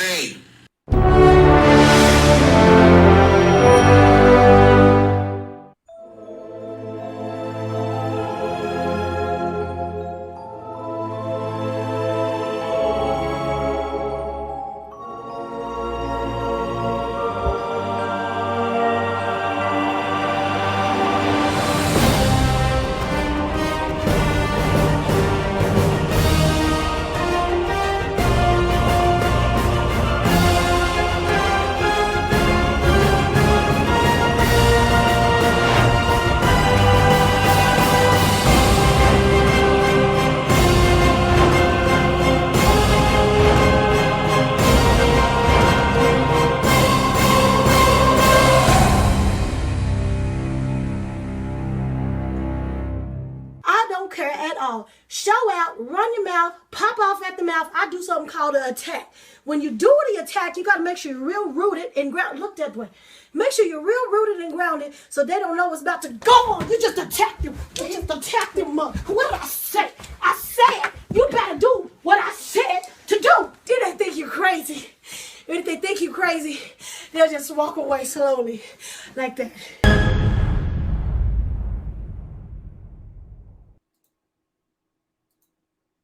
All right, so we are back, and we're getting into our Darius Crook segment of this evening. Tonight we have two separate topics related to the crook, or the cook that we know as Darius Crooks. And so the one story that has been trending, in his drama land in the Scampire for what, going on over a little over a week now, is the story regarding Darius Crooks and a restaurant worker named Juanito, who Darius Crooks has been harassing and attacking. Harassing and attacking for a couple days. Well, really over a week now. And so I'm just going to give you a little backstory. So Darius Crooks is, he always has a grift. And so he goes from one grift to the next. He's had the cookware line, the cupcake gallery, the food, the fresh go food delivery scam, and Groupon scam, and the cookbook scam, and the cookware scam, and adult toy scam. That's one of the new ones. So one of the other grifts is he's now a food reviewer. So he goes to restaurants across the country when he's traveling for his Dining with Diarrhea events. And what he does is stuffs himself full of a bunch of food because he thinks that he can just keep having these gastric bypass surgeries and it's going to be the resolve when it's really a mental issue. So there's that. Eventually the doctors are going to have to refuse you, or nature will. But anyway, what he's been doing is grifting and copying off of Keith Lee, who is a TikToker, and he's a Black TikToker who is very humble. He's taken off and gone viral, and he goes across the country and he reviews Black-owned restaurants, and he's been very successful at it. So like everything else, Darius sees someone being successful at something, and he's like, oh, there's a new grift I should try. Like, you notice he's starting a podcast. Y'all seen him with this mic? He has his mic now in front of him. But remember, he was saying I was just a gossip blogger, and then he started being a gossip blogger because he realized that there's actually a career over here. That's what he does, though. That's what he does. He has no originality. But anyway, so what he does is he's been going to these various Black-owned restaurants as he's doing his Dining with Diarrhea events across the country. And in this one particular instance, he shows up at Oak. I keep wanting to call it Oak City, but it's City Fish and Chips in Raleigh, North Carolina. Now, usually when someone is a food reviewer, you know, they communicate with the owner, they let them know I'm coming, they kind of set up things, etc. Darius just pops up and puts a camera in people's faces and calls him, you know, because you're supposed to be so happy that he's graced you with his, you know, predatory appearance. And so this is the incident that occurred. And then I'll take you through the rest of the timeline. Well, let me just say this. So this turned into, from Darius supposedly going here to promote Black business, turned into Darius dragging this worker, the cashier, and eventually getting him fired, and then being disparaging about the business as a whole, and getting his DHAGs to drag the business and harass the business itself, as well as Juanito, who was the cashier who, or worker, I don't know, he was doing more than being just a cashier, but the worker who worked there. So anyway, I'm going to take you through the timeline. Now I'm doing a deep dive on this, and this is what I've been working on. This is going to be real good. It's going to be more than this, but I just wanted to go and give y'all a little teaser. So this is Darius' first time walking up. He has communicated with no one. He's now in the face of Juanito, and here we go.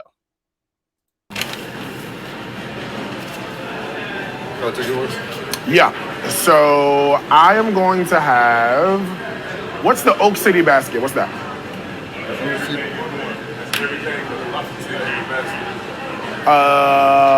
What happens if I don't like oysters, if I get the Oak City basket? Can we substitute with something else? I don't think we're supposed to substitute. You don't think you're supposed to substitute? Yeah, it's like my third day. Your third day, gotcha. He seems like he knows a little more. Yes, can we ask him? We gotta ask him, see what he said. He actually gonna try to change the oil right quick. You think anybody back there would know? They knew too? At the same time, so everybody knew around here. All right, let's do this. It's probably best to. So he shows up with a camera in people's faces. The Juanito can't answer these kind of specific questions because he's like, ooh, this is my third day. I don't know. And the manager has just walked away, which to me, that's an issue in and of itself. If you're training, you're a manager, and you see someone walking up with a camera and this dude is already asking questions that you're having to answer as you're walking away, might mean you want to hold back a little bit and hold tight and see if you might need to assist your new worker with that. But that's training on a whole nother level. That's my way of managing. Everybody don't manage like that. But anyway, Darius has even his stance and stuff, and he's had people in the comments saying, you know, his presence and just the way that he was acting was, condescending. And Juanito is saying it's his third day, and then Darius repeating to the camera, it's his third day, kind of, arrogant.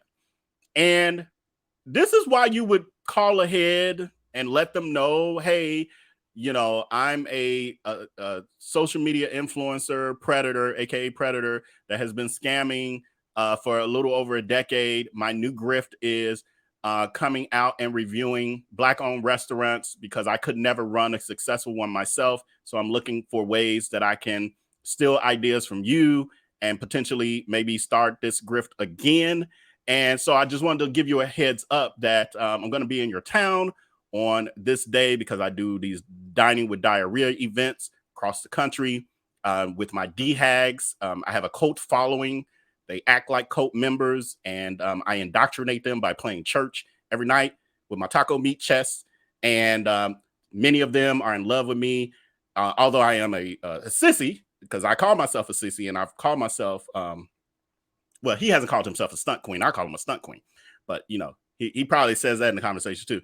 And Lavelle, who was a loyal friend of mine who, you know, I scammed him like I scammed, you know, hundreds of people in Chicago, you know, with my Fresco scam and my Cupcake Gallery investor scam and the Friends building who I lived in. And then I lied, told him I had paid the rent and left it in my bedroom because I was trying to make him think my roommate stole it. But it's really that I didn't leave the money. But at that time, that friend didn't know I was a predator and a liar. But now he kind of knows that. But anyway, that's off the subject. But anyway, so I'm going to be in your town. So just kind of giving you a heads up. So, you know, if you want to be there, ask some questions or whatever, you know, because my cult, they going to do whatever I say. My DHAGs, because many of them are in love with me. Although I'm a sissy. Again, I'm calling, you know, he calls himself a sissy. So you can't out sissy a sissy. He's saying he's the sissiest of the sissies.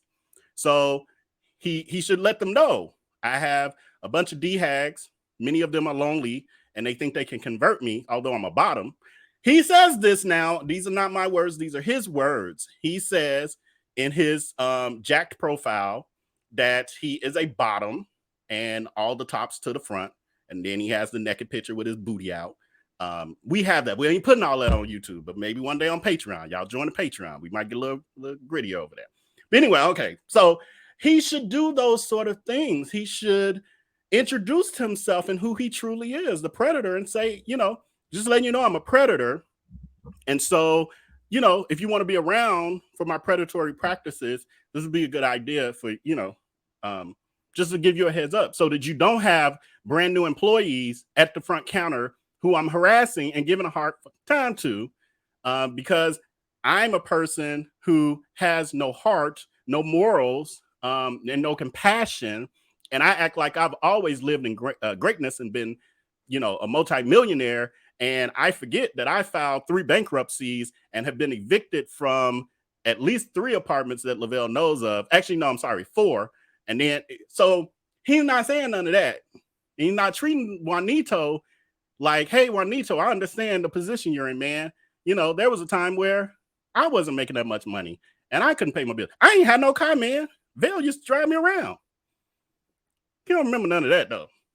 All right, so let's go. So I just wanted to catch y'all up to where we're at right here. Yeah. Get the Oak City basket. So I'm going to do the Oak City basket. Ask them to hold the oysters for me, please. All right, you want a large or a small? Oak City basket. It comes... Doesn't it just come one size, or does it come? No, it comes the large or small. Okay, if I'm getting everything, then let's do a small. How about I do that? All right. Y'all hear that snotting? Get that taken care of, man. You're a millionaire. Get that damn thing. Get that drained out. Third day. So you hear him. I'm rewinding a little bit.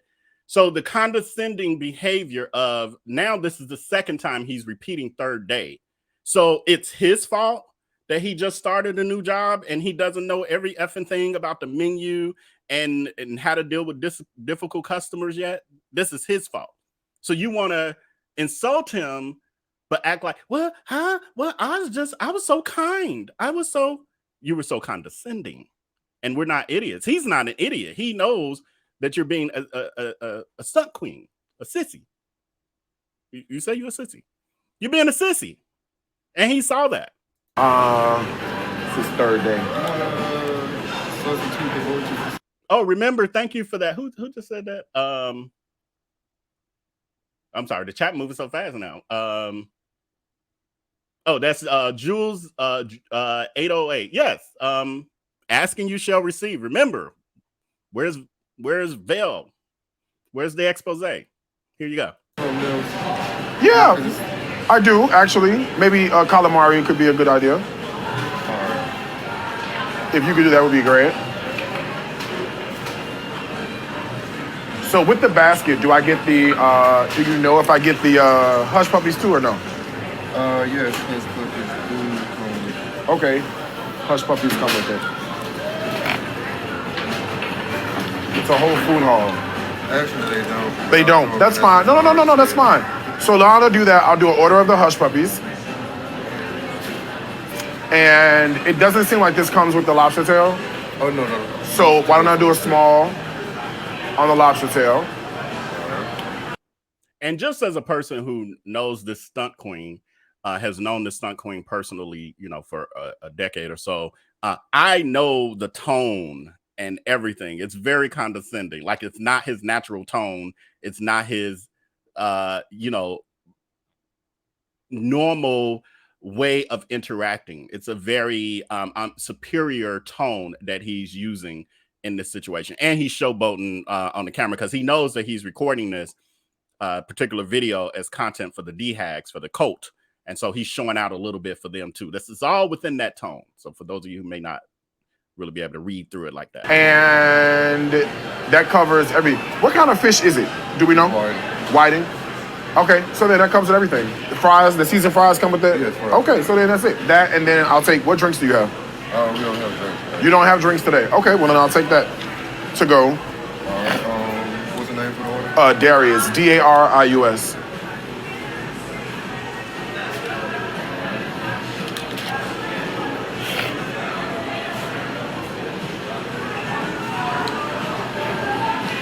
Okay, I'm gonna fast forward a little bit of this. So what I will say, because I like to be fair, I'm fair. Like, I'm being fair because he is a stunt queen. He is a predator. He is a sissy. So I'm not going to say anything that's not true. I'm only going to speak facts to the situation. And so in saying that, this was not the best service, but also you have to adjust your expectations because of the fact Juanito was very honest in saying, hey, this is my third day.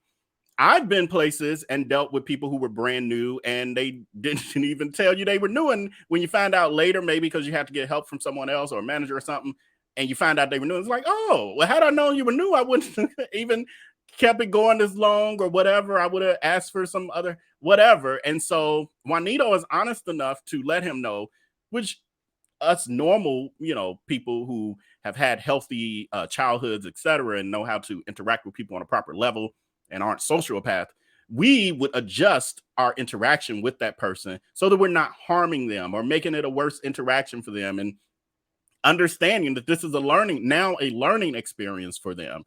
And so we're gonna, make it pleasurable as much as possible while getting the service, that we desire.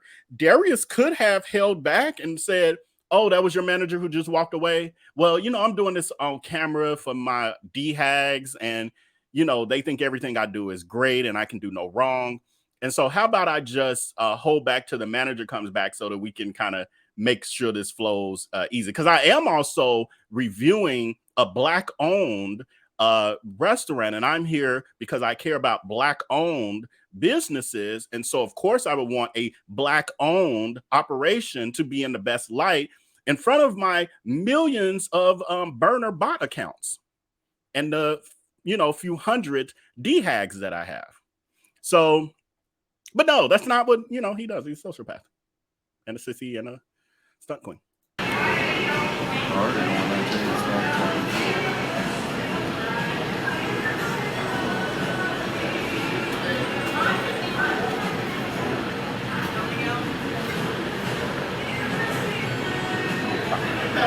I forgot this was the part I wanted to pass on. I'm like, what kind of editing y'all doing? Who the hell want to see you ringing, like paying with your phone? You're doing too much. So in this part here, I'll play it because some of you haven't seen this at all. What time should I come back? About 5 or 10 minutes. All right, cool. Won't go too far. 10. You out of them? Yes, sir. Okay. So what happens at this point is Darius is now picking up his order. Juanito is then telling him, oh man, I didn't know we ran out of lobster tails. And so this is the interaction that's happening from that. Even after I paid for it? Yeah, I guess. Even after I paid for it, you paying for it or not, if we ran out, we ran out. Like, but they ended up being able to find it. It was, I think some other manager, because they had multiple locations, was gonna bring some over or whatever. But I'll continue. Yes, you still got phone with the manager. All right. Yeah, I guess you still. You out of them? Yes, sir. Okay. Even after I paid for it? Yeah, I guess you still got phone with the manager. All right. Sorry about that. So the other guy standing there on the phone is the manager. Okay. I know I had him this morning when I set up. And you can see in Juanito's demeanor, like he's like, man, I messed up. Like I'm sorry. Like his demeanor is very apologetic. There's no aggression in his tone, etc. And yeah. It's okay. So I want it, everything, whatever you got. You got a tray to put it on so I can carry it over? No, sir, I should have just asked you for the tray. Can you get one? How are we supposed to carry? She hit the light right here around the corner. She better hurry. Give me Okay. 1 second, I'll get you one. I'm gonna get Yeah, set me up. Come on, man. Do me right. I'm sorry. Set me up, man. Do me right. This is why you call ahead. This is why you arrange this sort of situation so you don't have this. And then you film this. And okay, you filmed it. Fine. But then you put this out on social media, seeing that it's chaotic, and you're supposedly promoting Black businesses. Do you think this makes City Fish and Chips look good? Got to do you right. Word. You look like a #1 customer. I'll do all right.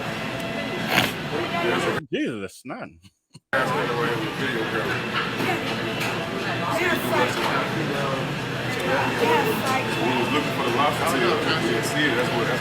I do only Black-owned places too. That's why. So it looks like the manager is on the phone with the owner or the person in charge who happens to have more lobster tails on the way, and they're not far away. Well, I guess in Black Run. So you got the trays with you as well? All right. I'm gonna meet you out there. Bro, those in the back. What? Them. Oh, I ain't never did that. Yeah, they in the back. And you hear Juanito now that he's went because this is in a food hall, so this is not like only the fish and chip restaurant. This is a food hall with multiple restaurants, so it's almost like being at the food court at a mall. That's the kind of situation this is. So it's like tons of restaurants in there. So Juanito has gone over to where a group of trays are, because Darius is too important to go grab his own tray for one container of food. Nothing else, just one container of food. Sorry about that, sir. So, well, I want it packed to go. I'm gonna start. So you got a bag? I can come back and get a bag or tray. What else am I missing from this particular order? That's it. So this is the whole thing. Okay. All right. So I'm gonna run and chill out on the side. I'll come back for the lobster tails in a second, or when they, when they're ready. You can't swap nothing. You can't substitute. Oh, word. I see what you got right there. You can't do that. That's good. Because it's a different price. Oh, word. Yeah, the prices are different. I got it. So, and the hush puppies are here too? Yeah, everything should be in there. Yeah, your hush puppies. Got it. Okay, cool.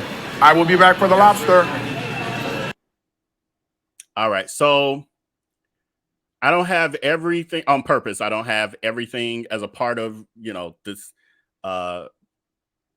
this presentation here because I'm going to do a deep dive video. I literally it's coming together. It was going to take me a couple more days. And I was like, let me let me give y'all a little something. So I'm seeing comments. Let me get through the story, then I'm starring some comments here too. So after this happens, there's another clip of Darius. So not only did he get that, but he went to the place next door. He got an empanada. Then he went to a place down further and got some kind of grilled cheese. Then he ended up getting rolled ice cream as well. Life of a bariatric patient. In what world? So anyway, Darius goes to sit down. He starts to film his food review. And he's talking about it. And then Juanito ends up coming over with the fried lobster tail. And then Darius does his review of that. The review of the food would not make a person be running to try to go to City Fish and Chips. So I would just recommend that people bar him from coming to review they restaurants if you're smart. Because if he do anything crazy like what has happened, your restaurant gets doxxed and harassed by his cult, the Hags. On top of that, your employees potentially will be harmed by them, which is what we saw happen. So Darius does that. Then Darius goes on his Instagram live afterwards. He's in the car. He's talking about the experience. Like everything is content for him. So, because the food is not content. Like that's the thing that is not the content. The real grift is the drama. So he's talking about the situation. Somehow Juanito gets wind of it because, you know people who know people. Juanito gets wind of it and then ends up coming on Darius's page, and then he makes a comment. Now, what I'm not sure of, and some of you may be able to help me, I'm not sure who's here, if any of the Exposing Darius Crooks people here, and Twitter or Lipstick Alley, all that good stuff. But anyway, I'm not sure of like what platforms or the exact timeline, but Juanito ends up commenting. This looks like it was under Darius Crook's Facebook page. And he says, Juanito comments and says, "I knew you looked familiar. Let me see what you think." And then I think this is a hag. Yeah, one of the hags, the D hag, says, "You're a little too late. You'll hear loud and clear what he thinks." Ha ha ha ha ha. Laughing emojis. So this is where the hagation starts. This is where they start they're flying monkeys. So, and for those of you, because I know people get sensitive about the word monkey when referring, well, Black people use the word monkey and all of that. I'm not saying in the sense of Black people are monkeys. No, the hags are flying monkeys, as in the Wizard of Oz, the Wicked Witch of the East or West or whatever. She had the flying monkeys, and she would send them out to go attack people for her. And so these are flying monkeys, the D-hags. So Darius then says, because now Heather Radcliffe has now gotten the attention, because they're all, they do this stuff to get approval. This is where the parasocial relationship starts to tap in, because he can give an F about them, but they like, look at me, I'm defending you, look at me, I'm harassing for you. And so Darius sees it, of course, and then he says he's agreeing. Heather Radcliffe, right, because now he backpedaling and pussy popping. So Darius has drugged him, and Juanito has commented, and now Darius has been ignited to be the sissy and the stunt queen. And so now he's in action. That switch has been flipped. So then again, I'm not sure of this timeline part. This is the stuff I'm trying to straighten out for our video. But at a point, Juanito's like, okay, all bets are off. Now I've been nice to your ass up in this restaurant while you sat there with your arrogant ass and acted like you were so important, like a king had walked into the building. And so all bets are off. Juanito's probably at home at this point, and he's like, Darius Crooks, let's add me to the live next time, Miss Mamas. While you trying to make it seem like me and my co-workers stealing ish and so on. So this comment from Juanito is based on Darius Crooks saying when he was on his Instagram live with his DHags, he was telling them about them running out of lobster tails, the restaurant running out of lobster tails. And what he insinuates is that, oh yeah, and they probably ran out of it because, you know, I owned a restaurant and them lobster and seafood be walking out the door. So he was insinuating that the reason why that restaurant ran out is because their employees were thieves. You don't know these people. And then you lie on your ex-employees too. That's a whole nother. We're gonna talk about that one day. I can't, because if I started, we'd be all over the place. So tangled web this stunt queen weaves. So we gotta stay on topic. But anyway, so he was insinuating that Juanito and his co-workers, his colleagues, not that they, you know, the inventory was low and that they sold lobster tails and other customers had already taken them, but that no, the employees have packed them in their trunks of their cars now. Horrible. But you supporting black businesses. Okay. Says Juanito goes on to say, like you don't have I'm sorry, y'all. It's been a minute since I've read this. It caught me off guard. I'm chuckling. Says, like you don't have them lawsuits to clear up. Reviews of your own personal catering plates. That's the size of our paper plate trays. I mean, come on now, Chocolate Drop, and get your good old SSA Dementia Award fans off my goddamn page, please. If they demeanor anything like yours, I don't need that energy. Yeah, and their energy is just like his. Birds of a feather. So someone comments, I swear this ish just be happening to you everywhere you go, LOL. So they're talking to Darius. So this is another hag. And I think I'm taking, y'all let me know in the comments how you take it, but I take the tone as they're encouraging it, kind of like, oh, you so great that everyone hates on you and just stuff be happening. You find yourself in these situations because everyone else is so horrible and you're so perfect. And it's so hard for you to live in for you to be perfect in a horrible world with a bunch of people who are jealous and into wanting your money like we do, because we think everyone is as horrible as we are, you know, all of that. So anyway, Juanito then goes on to say, so, because Juanito wasn't done.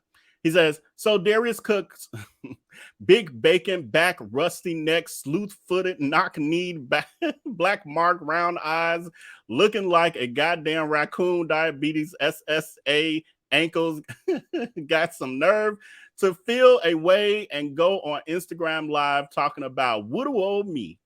But once again, Juanito pops up, she changed the subject. Oh, once again, Juanito pops up and she changes the subject. Okay, sissy, I can say that, right? I mean, that's what you refer to yourself as. Am I correct, madam? I mean, because if I'm wrong, I'm gonna apologize. He does call himself a sissy. I'm looking for my clip. I got it somewhere. And I was like, oh, this weekend I just couldn't. I didn't, you know, I ain't spent hours looking for it, but I haven't run into it yet. But I have clips of him saying, you can't out sissy a sissy. Okay. You call yourself a sissy. All right. I can't wait till I go start adding it in our clips.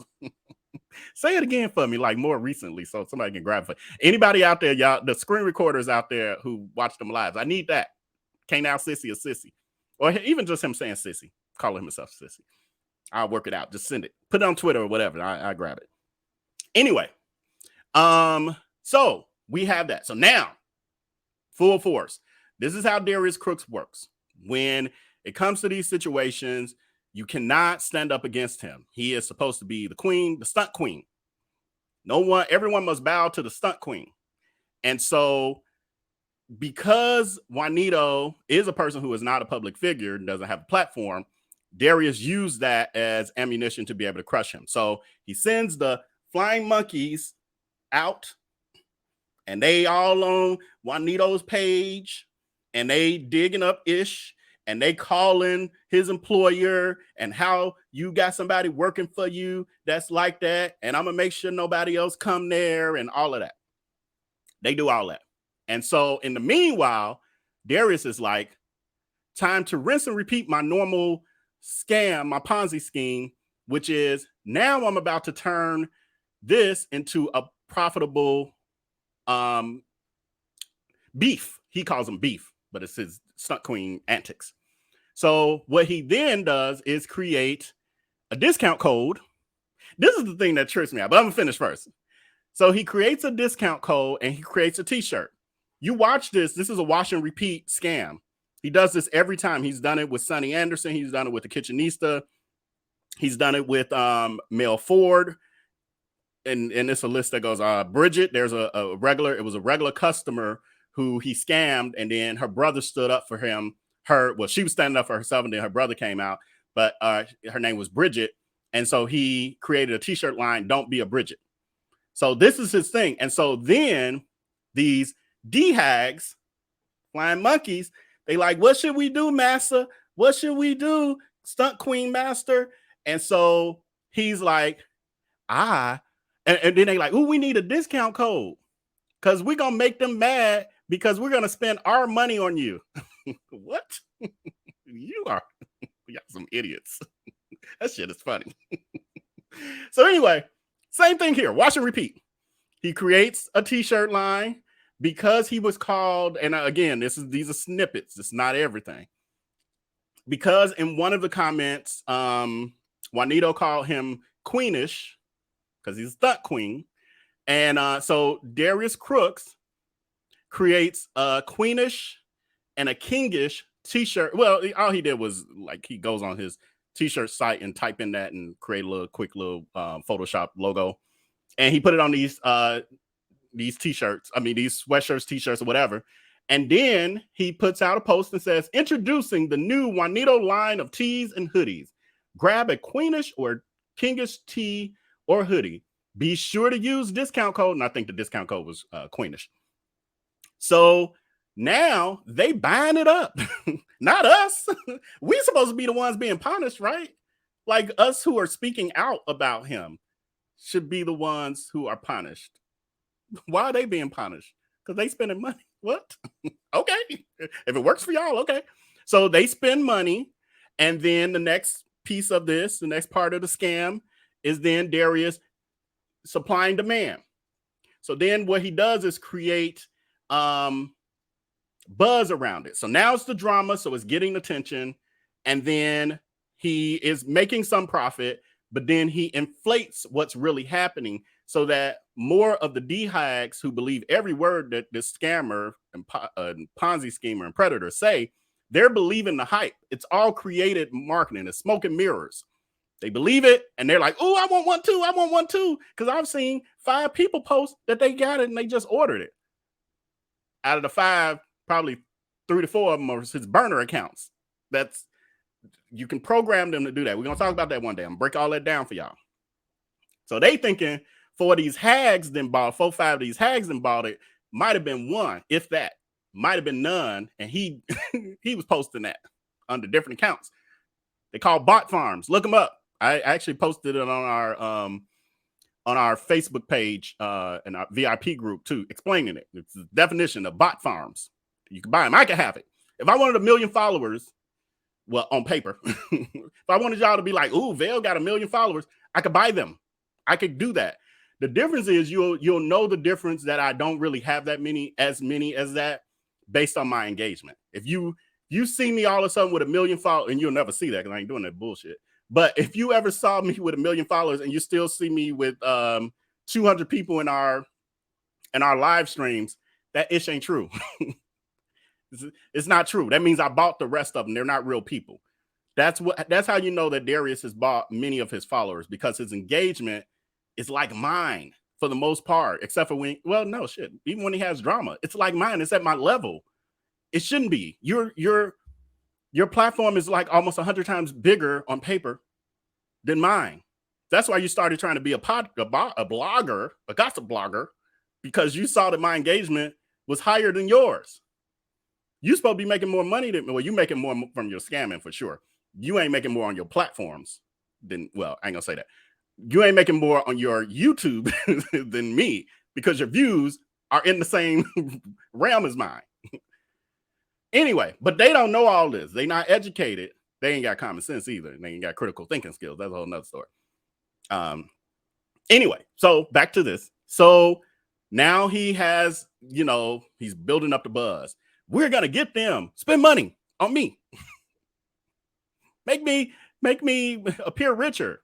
What? So then he starts doing these sort of posts. This is rinse and repeat. I'll show y'all. I'm gonna show y'all the pattern because I got all these documented, you know, just a pattern. He's supposed to be some great marketing genius. Damn, grift ain't changed in 10 years. What? Same stuff. They ain't paying attention to the patterns, but we are. So anyway, he posts here, it says, almost 100K in 12 hours. Never go back and forth with me on social media. I'll use your name to get a bag. Let's play a game. Let's say Juanito makes $18 an hour to take orders. I make 100K. He'd need to work 5,555 hours at 40 hours a week. That's 138.88 weeks, or roughly 2.67 years. Imagine the lesson he could have learned by shutting the F up. Oh, well, I'm always game to make an extra 100K. If you need me, I'll be helping the team pack orders. So, yeah, I can't wait to get to y'all comments. So this is this is what somebody pointed out. I so love the people in the coalition. So this is what somebody pointed out, and this screenshot is really small. I don't know how well y'all can see it, but y'all see this graph of the day that the drama started and he did the sales, and it just did this big long graph bar. But look at before. This shit is a flat line. It's dead.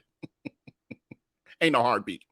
Ain't no heartbeat in them sales until the drama, which again tells us and shows us. I mean, I don't make this ish up. Tells us and shows us that your brand is ish and is not based on your cooking, because you're cooking every day and you're on live every single day, multiple times a day. That ain't got this graph going up and down. The only time it moves is when there's drama, which is why you're a stunt queen, why you're always creating drama. The other piece that people have pointed out, because you see it here, like, and then you see it taper off. You see it shoot up the day of the drama. Well, I guess that maybe the drama started late at night or whatever. So that full day, it shoots up and then it drops immediately. And I'm sure if we really, really watched it, if he was to give us, you know, more of these fake, well, for one, part of these are probably fake, fake screenshots. The other piece is he claims he can't create these, but I have a video. They're on YouTube. You can really Google it. How to fake Shopify numbers. I was gonna do a video months ago about it, and just got sidetracked with a bunch of other stuff going on. But where he literally says, yeah, and they saying I'm faking these numbers. Ain't no way that you can't fake these numbers. I wouldn't even know how to do it. And then I was gonna have just throw in a clip of the instructions. I'm still gonna do it. Like, because you know how to do it. That's what I was throwing. Like, this is how he does it. He claims it can't be done. This is how you doing it. They don't use any level of, you know, critical thinking or common sense. Like, this stuff is Googleable. You can just Google it. Anyway, I'm gonna have to move faster because we had 2 hours, over 2 hours already. And this, I know I got y'all up late on the night and I'm clowning. My Aries is in full and I could keep going, but I ain't gonna hold y'all like that. Okay, so we did the t-shirt. Well, I'm sorry. He did the t-shirt scam, and then, or grift. I should call it a grift because some people now, there's already one person I saw today saying they ain't got their t-shirt yet. But the truth is, with the t-shirts, well, you know what? I don't know now with he's not doing those t-shirts. Those are drop ship from like a different company. Like we have merch too. I don't really advertise because I need to update some stuff. But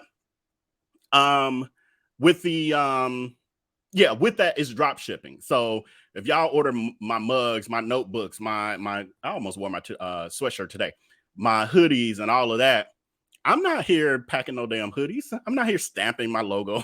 Like, it's done somewhere. I don't even know where. I think in California. Yeah, it's in California. and then they ship it to y'all. So, and so I'll hear people saying like, I always get my t-shirts and stuff. Yeah, because he ain't got nothing to do with that. He ain't got nothing to do with that. But anyway, so you got that part of the grift. Then he asked, now this is wash and repeat. This ain't new. Did this with the Kitchenista as well. When he ran that promo using her name. So then he creates a masterclass because he gets them all riled up on the Instagram and, oh my God, bro, you a genius, you a marketing genius. I don't know why they keep messing with you, blah, blah, blah, blah, blah. They know you the stunt queen, you know. They ain't say that, but I said that. But so then he created a masterclass called Turning Beef into Bread. It was supposed to be a 2-hour virtual masterclass. Now, from what I've heard about these, and I've almost snuck in them before, but I was like, I can't stomach giving him, even if I'm doing it for content, unless y'all want to just go and send it and be like, Val, here go the money. I need you to go in there and see.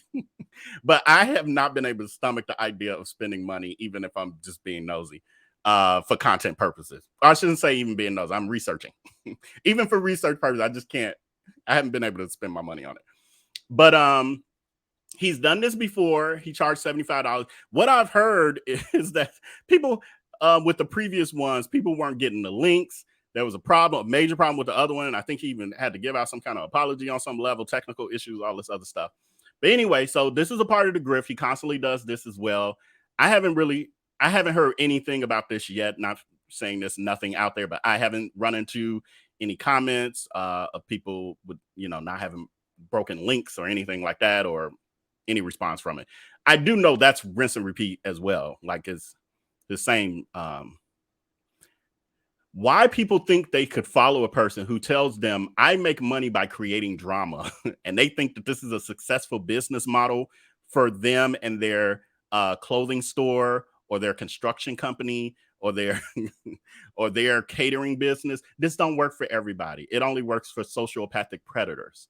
This ain't gonna work for you.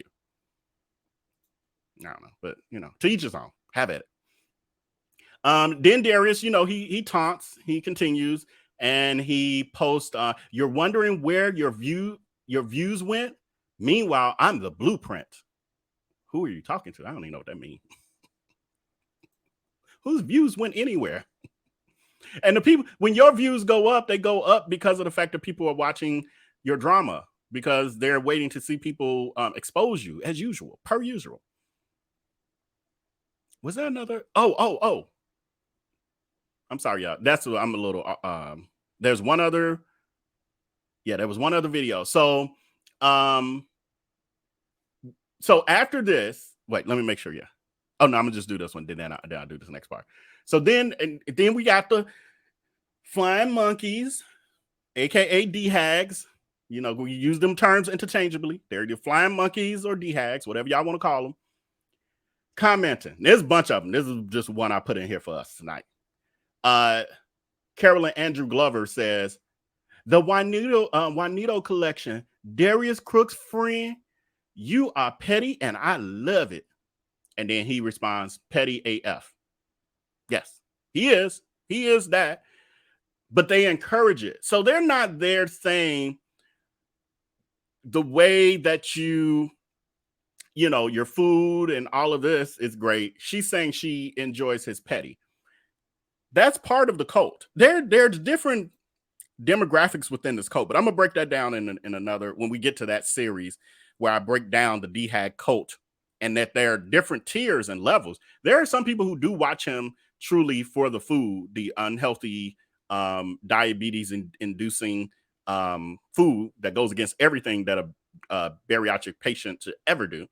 But there's that level, and then there's those who don't understand business at all and think he really is running this successful business because they're just kind of enamored by the glitzy part and these fake screenshots of bank accounts and stuff. And then, there's just all, and then there's the hags, the true hags. They're the F hags. I ain't gonna use the FAG word, but they are F hags, and they love to have, the gay best friend and all of that, and the gay cousin, and he's like that to them. And then you have the ones who are just lonely and they ain't got no existence outside of waiting for an Instagram alert that he's gone live for the 15th time that day with his taco meat showing on his hairy gray chest. And they're hoping to convert him. They're hoping to catch him on a day where he will grace them by squirting on them or something. I don't know. It's too much. But I don't know. There's all these different levels. There's more. I'm breaking it down. I'm telling y'all, I got a deep research project going on over here. But anyway, so all of that happens. Darius Crooks is now saying he's so successful, and this is why you don't mess with me, because I will make money off of you, and that should hurt you. Now, in this particular case, well, make money off scamming my hags, and this should hurt you. What? Meanwhile, my bank account is fine. No numbers have left because you're scamming them. None. But anyway, he does that, and then so he calls himself going on live. No, he recorded a video to brag about the fact that he's made all this money off of the Juanito situation. And then he's above Juanito, which what throws me off is when these sort of things happen, he always belittles a working class person. And what's mind-blowing to me is that he's belittling working class people when those are the people who support him. So you're talking about a person who makes $18 an hour like they're less than you, less than a person. Meanwhile, many of your hags are making that or less and getting on those payment plans to buy your overpriced, the $9 pot that you charge $129 for. They're getting on payment plans to buy that one pot from you because they make $18 an hour or whatever. And you're belittling people who make that amount, but they don't see it as an insult to them as well. Because it ain't really about Juanito. It's about his superiority complex, that he thinks he's better than anyone who's working class, when he forgets that he was working class and couldn't hold down a job and got fired from every single job that he had, mostly from scamming and all of the other stuff. I've shared a couple of that stories. Remember, what was that? Sure Payroll, Darius? Was that Sure Payroll that fired you for trying to scam when you created that deluxe payroll company? It was a scam. I didn't know that at the time. You had me close to a scam. I didn't even know. God damn it. Police could have arrested me and all that, thinking I was a part of your stunt queenery.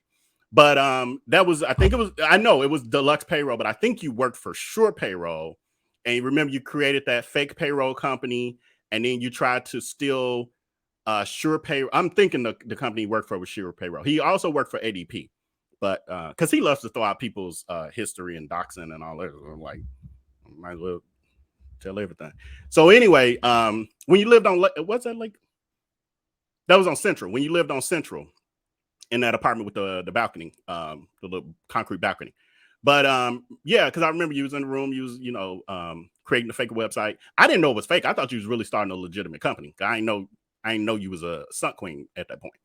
But remember when you were starting that company, you did that, and then you tried to steal their legitimate customers, the businesses that did payroll services with them.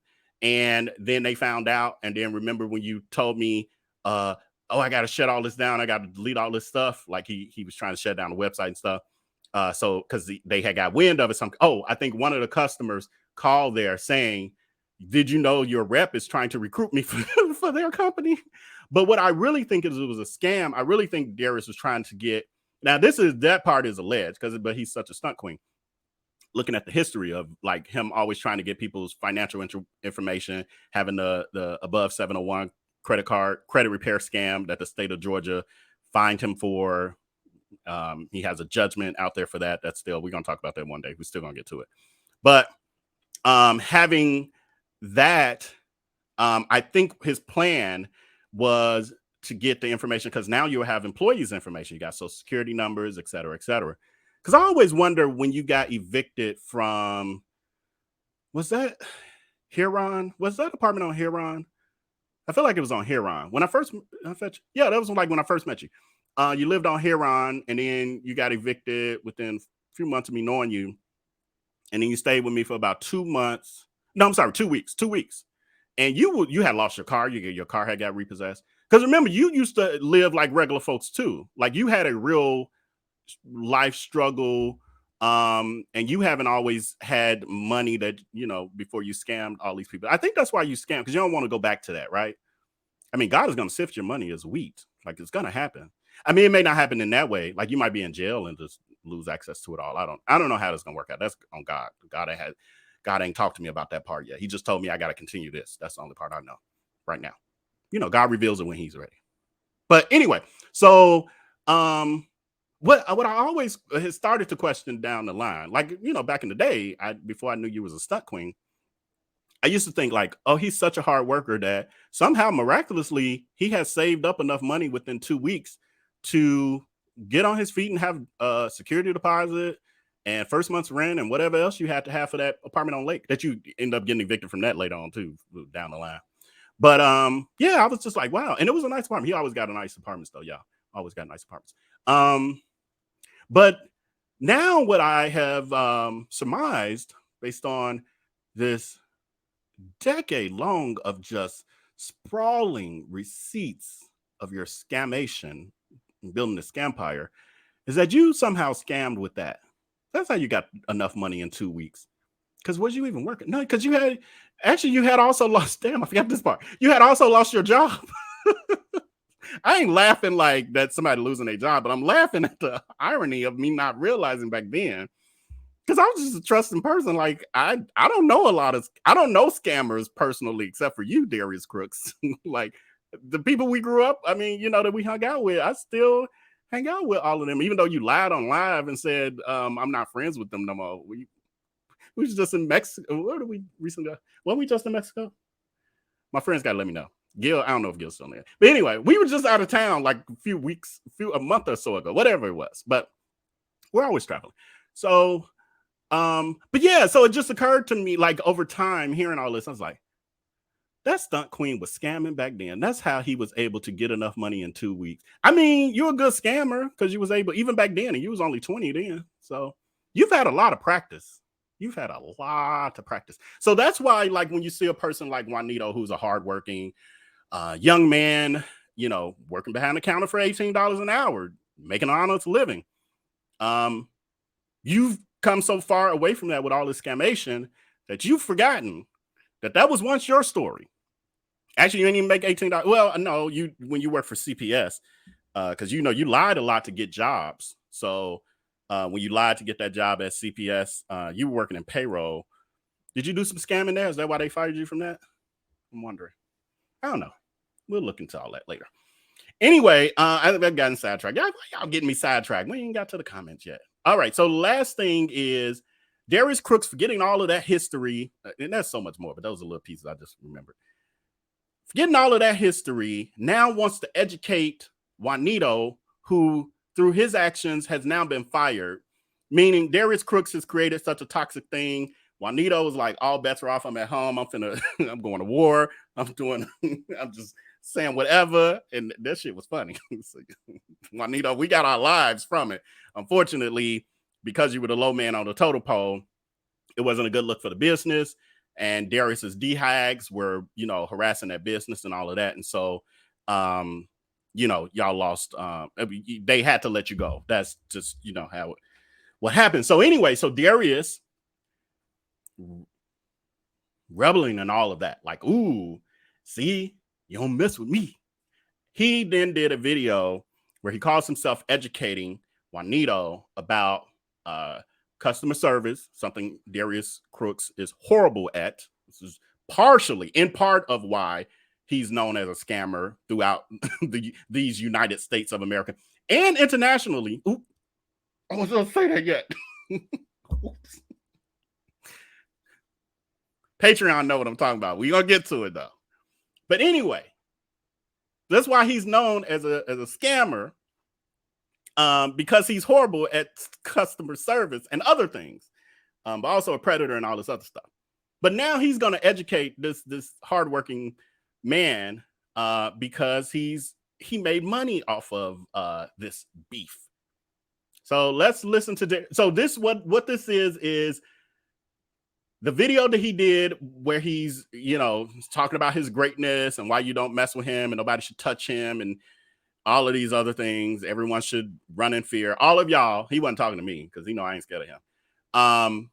So what I did was clip it up because it was like, I don't know, 30 minutes or something of his rambling. And so I was like, oh, I know what I can do with this. And so this is what I did with it. Enjoy.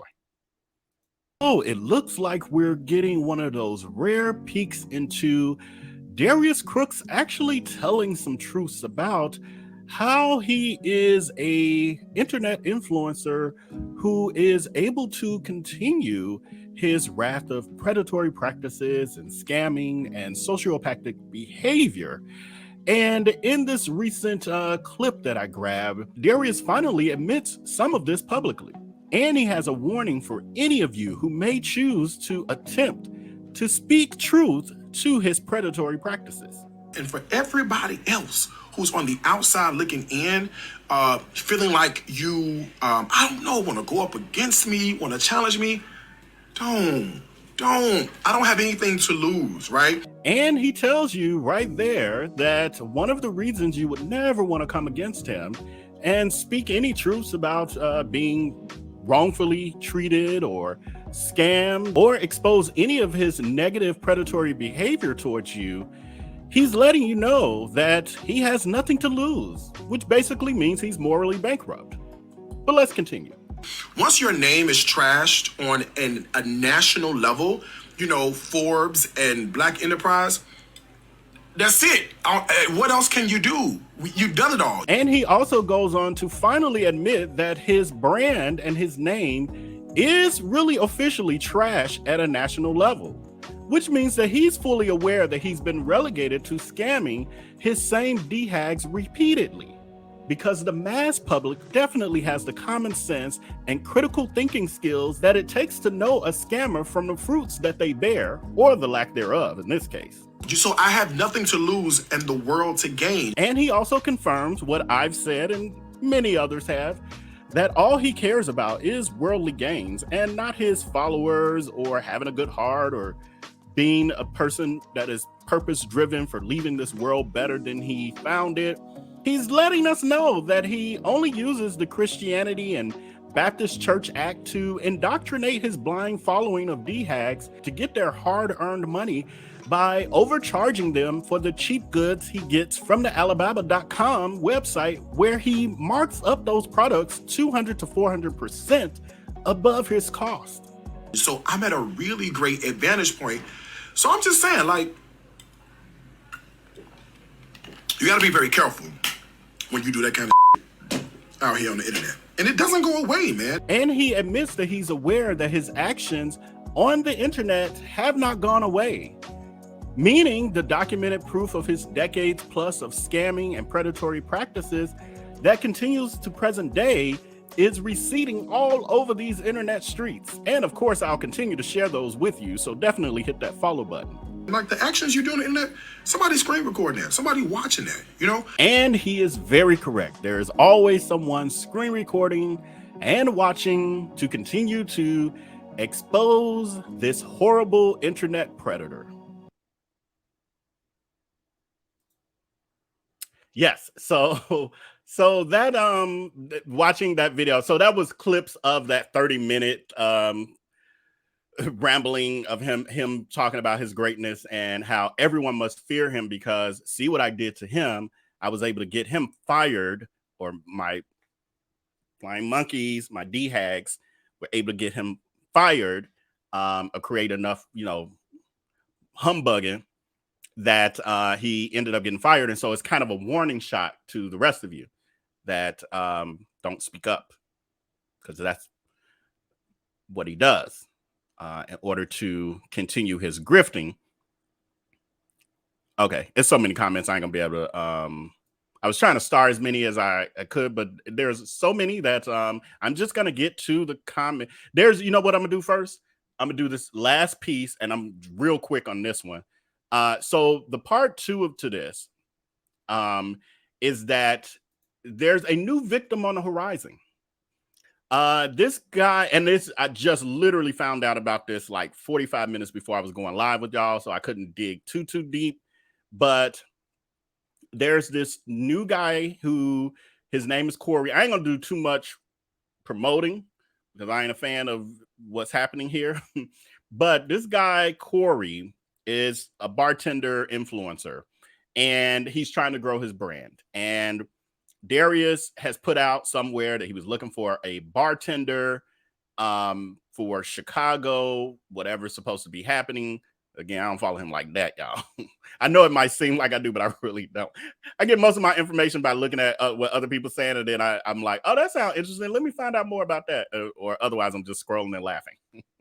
But anyway, so this was interesting because I was like, oh, he's found a new victim. So this guy is a social media influencer / bartender. He has a bartending company. He's trying to grow it, et cetera, et cetera. He finds out that Darius is looking for a bartender in Chicago area for something. I don't know if this is permanent. I don't know if it's just for an event or what. But he then tells his followers, basically, y'all, spam him, hit me up at him, try to get Darius' attention and suggest me, sort of thing. That's what happens. He talks to Darius. He ends up partnering with Darius, or is about to partner with Darius for whatever this thing is. I'll find out more details and get back to y'all with that. So this guy is aware of all of the stuff, and from what I saw in a couple of comments or whatever was that he's actually been in response to Darius's clapping back at people and doing things, and he's been cheerleading it. So he ain't far off the cusp. We need a word for the D-hags, the male D-hags. I don't know. I'll figure that out. But y'all help me if y'all got something in the comments. But so this is a male hag. Is there such thing as a male hag? So anyway, this dude is feels like, and he did a live stream. He did like a 38-minute live stream. I haven't had a chance to watch it yet. I was like, I ain't probably gonna watch it anyway. It's 38 minutes of him talking about this particular situation of starting to work for Darius, because what he's hearing is a lot of people coming out of the woodwork like, dude, this ain't gonna go well. Like, this ain't what you think it is. And his perspective is, nah, he good. He not gonna scam me because I got my money up. I'm getting my money up front or whatever, all these things. So he got this all figured out. The rest of us, we don't know what's happening. He's smarter than the rest of us. This ain't gonna be his story. He ain't gonna be one of the victims. So he's thinking that he's gonna be able to benefit from a dysfunctional situation. And I'm gonna watch, I'm just gonna watch, and then I'll let all of you know how this is gonna go. So his perspective, Corey, is that Darius has this 1 whatever million followers. What he doesn't realize is that most of them ain't real. Smoke and mirrors. Most of them ain't real, so that's part of the problem. It ain't as many as you think it is. It's a few to give you a couple dollars here and there for sure, but it ain't what you think it is. And then only a small percentage of people actually follow somebody when somebody like, oh, follow them. It ain't like the whole following come over to you. The other piece, so he thinks that he's going to be able to grow his business through association. But what he doesn't understand is that he's operating with a predator, a person who the last thing that Darius actually wants for anyone is for them to grow from his platform or in general. That's just not the kind of person he is. You can look at his track record. Who can you point to that Darius has ever worked with that he has had influence on their success? That's something to think about, right? Who? I mean, I can name people he's dealt with. Have any of them been able to succeed or benefit from it? His mentees? Anybody? No. So I would say just ask Sonny Anderson, Zeta Cooks, who was his former friend. We used to hang out together.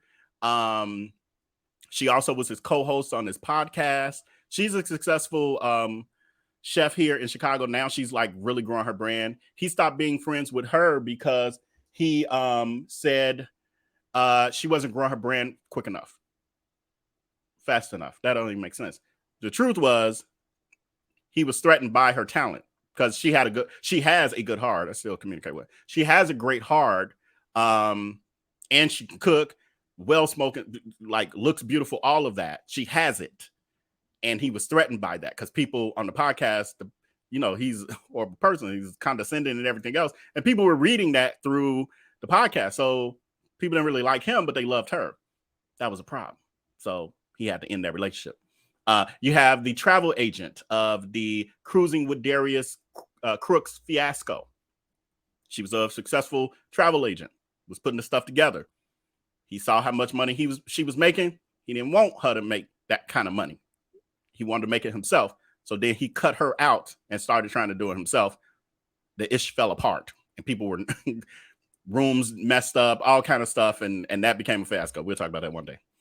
Then you got Danny Rose, aka Stovetop Kisses. I probably should have put these people's pictures there. Danny Rose, aka Stovetop Kisses. She was part of a collaborative that he was working with, and they were friends. She was up and coming. He was a little bit bigger than her. And he stole her business, her Center Treats business. First, he was like, we should partner together. These are great. I love these. Teach me how to make these. She teaches him how to make them. She has an emergency with her father who was ill.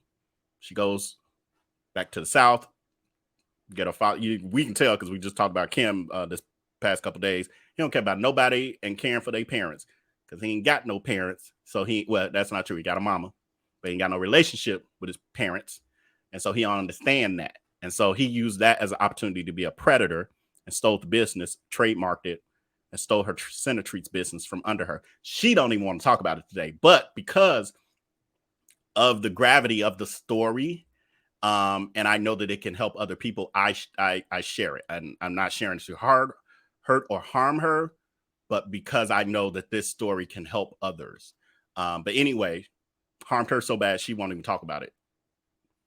And we got proof of that because there's one of my highest viewed videos here on Facebook is that video where I just clipped me talking about where Kev on Stage, the comedian, the gospel kind of comedian Kev on Stage. Well, he's grown beyond that now.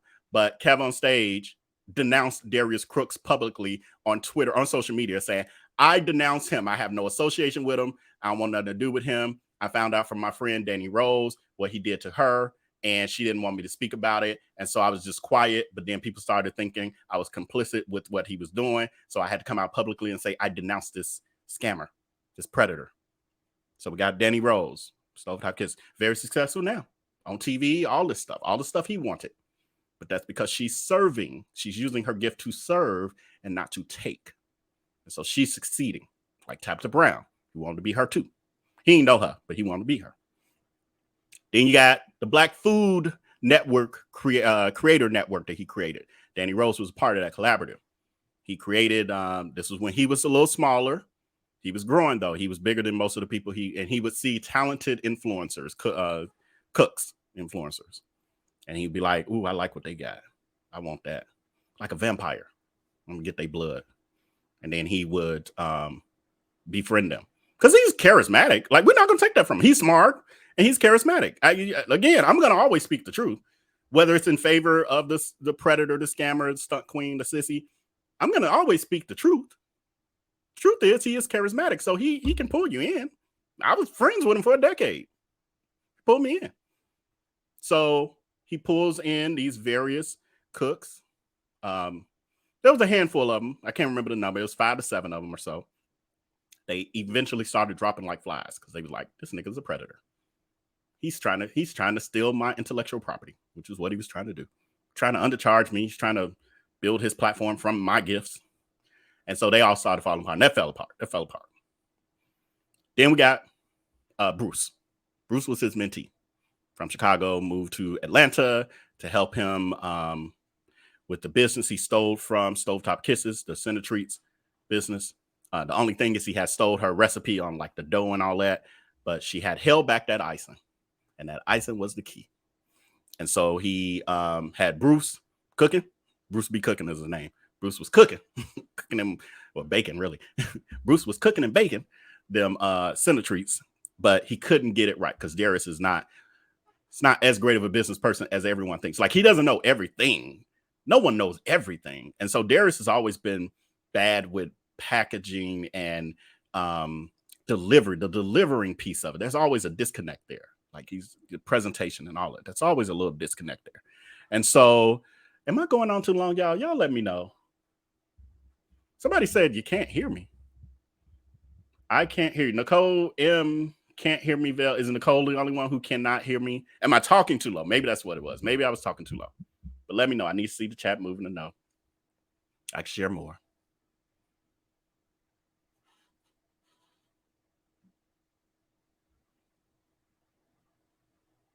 Okay, I'm like, why is the chat taking so long? And then all of them come together. Okay, thank you, y'all. Thank everybody. Because I'm like, okay, I can see myself on YouTube. It's moving. But okay, so and do I okay, now I'm almost at 3 hours. This is crazy. Okay. I'm finna end it at I'm gonna end it at the 3 hour mark. We got 20 minutes and I'm wrapping up wherever we at. I'm just hitting the end button and we out of here.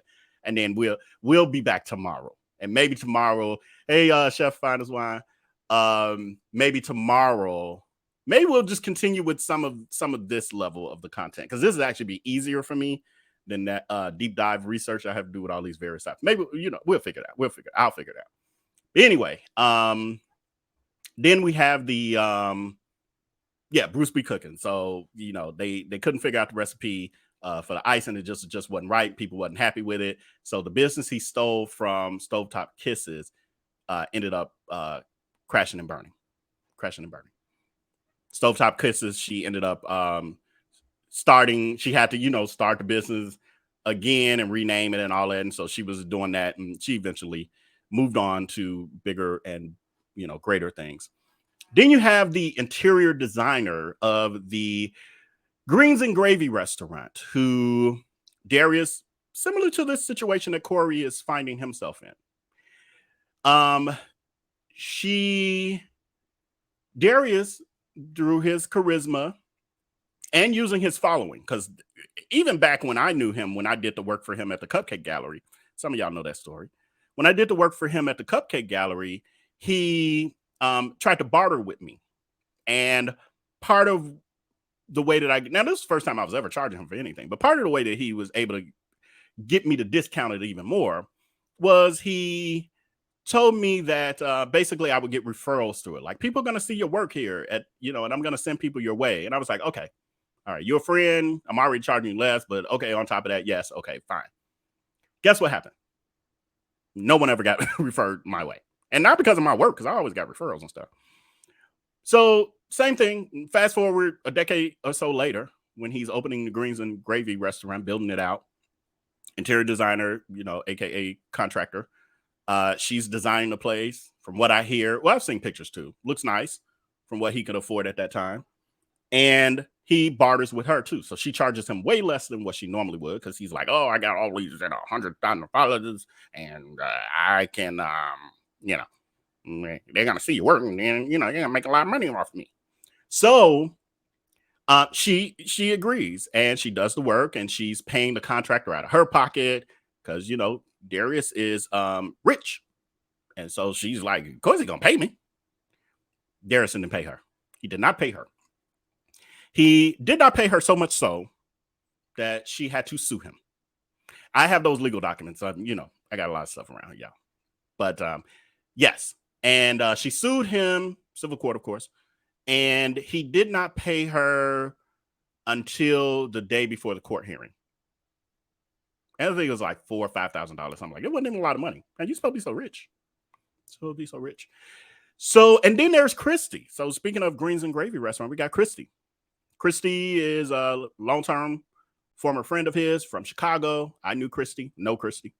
I've known her, well over a decade, and met her through Darius. She ended up moving to Atlanta to support Darius when he opened the Greens and Gravy restaurant. You remember this, Darius? Remember when you open the restaurant and because you're not good, you're like your people skills are horrendous. Like you know, you can finagle and you can scam your way into creating these businesses, but to maintain them has always been your issue. You know this. Like if we're gonna talk truth. And so what happened was within 2 weeks, he was falling apart, wouldn't get out the bed, locked himself in his bedroom, not locked himself in the restaurant where he should have been because the damn thing was open. Locked himself in his bedroom. Christy, being a supportive friend, talking to him on the phone. Oh, my friend is going through it. My friend I've known all these years. She had a job. She was getting ready to leave anyway. She offers to come down and support her friend. She says she gets to Atlanta. She's now packed up her stuff. She's moving to Atlanta. She's moved in with him to help him run this restaurant. And when she gets there, she says he is locked in his room. Darkness. He gives her instructions on what needs to happen, et cetera, et cetera. And she's like, I got you. He don't go with her to the restaurant and give her and walk around and train her. That ain't his style. That ain't how he operate. And she eventually, you know, she takes over the restaurant or whatever. She manages, and they start winning awards in the neighborhood and all kind of stuff. Like you see pictures of her with celebrities and all of that. So she's the reason why that restaurant really, you know, was successful. Now here's the problem. So because this is what Corey will find out, you know, sooner than later. This ain't gonna last long. Corey's gonna find out that anytime Darius sees you starting to be successful in your own thing, living your own purpose, it's gonna bother him. That's gonna make him cut you off. It was kind of what happened with us as well. Like I never wanted to be under his you know, riding his coattails and all that. I always had my own other ish going. And when his stuff couldn't be a priority for me, that was starting to be towards the end of our relationship. I didn't know that at the time. You know, I know that now. But anyway, Christy had her own, she has a coffee business. And so she was doing things on the weekends, etc., with her coffee business. Well, Darius doesn't want you to succeed, doesn't want you to have anything outside of depending on him. And he ended up turning that into her trying to make money off of him, something or other. You let him tell it. I do have that video footage as well of his version of the story. So anyway, he turns it into her being like an evil, greedy person who's trying to take advantage of him. That's what he always does. Everyone is taking advantage of him. He's never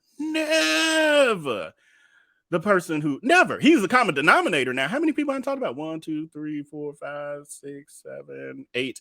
Well, I got 8 bullet points that I've gotten through, but remember, one of them was the collaborative with 6 or 7 C's. So we're gonna say I'm at about 18 people.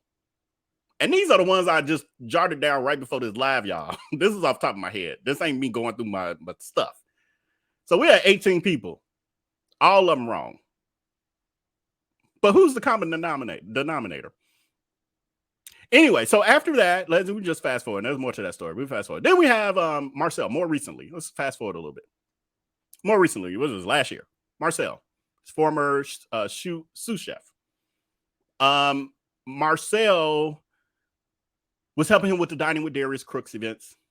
Marcel, he was putting them on camera everywhere. You know, always putting people on camera.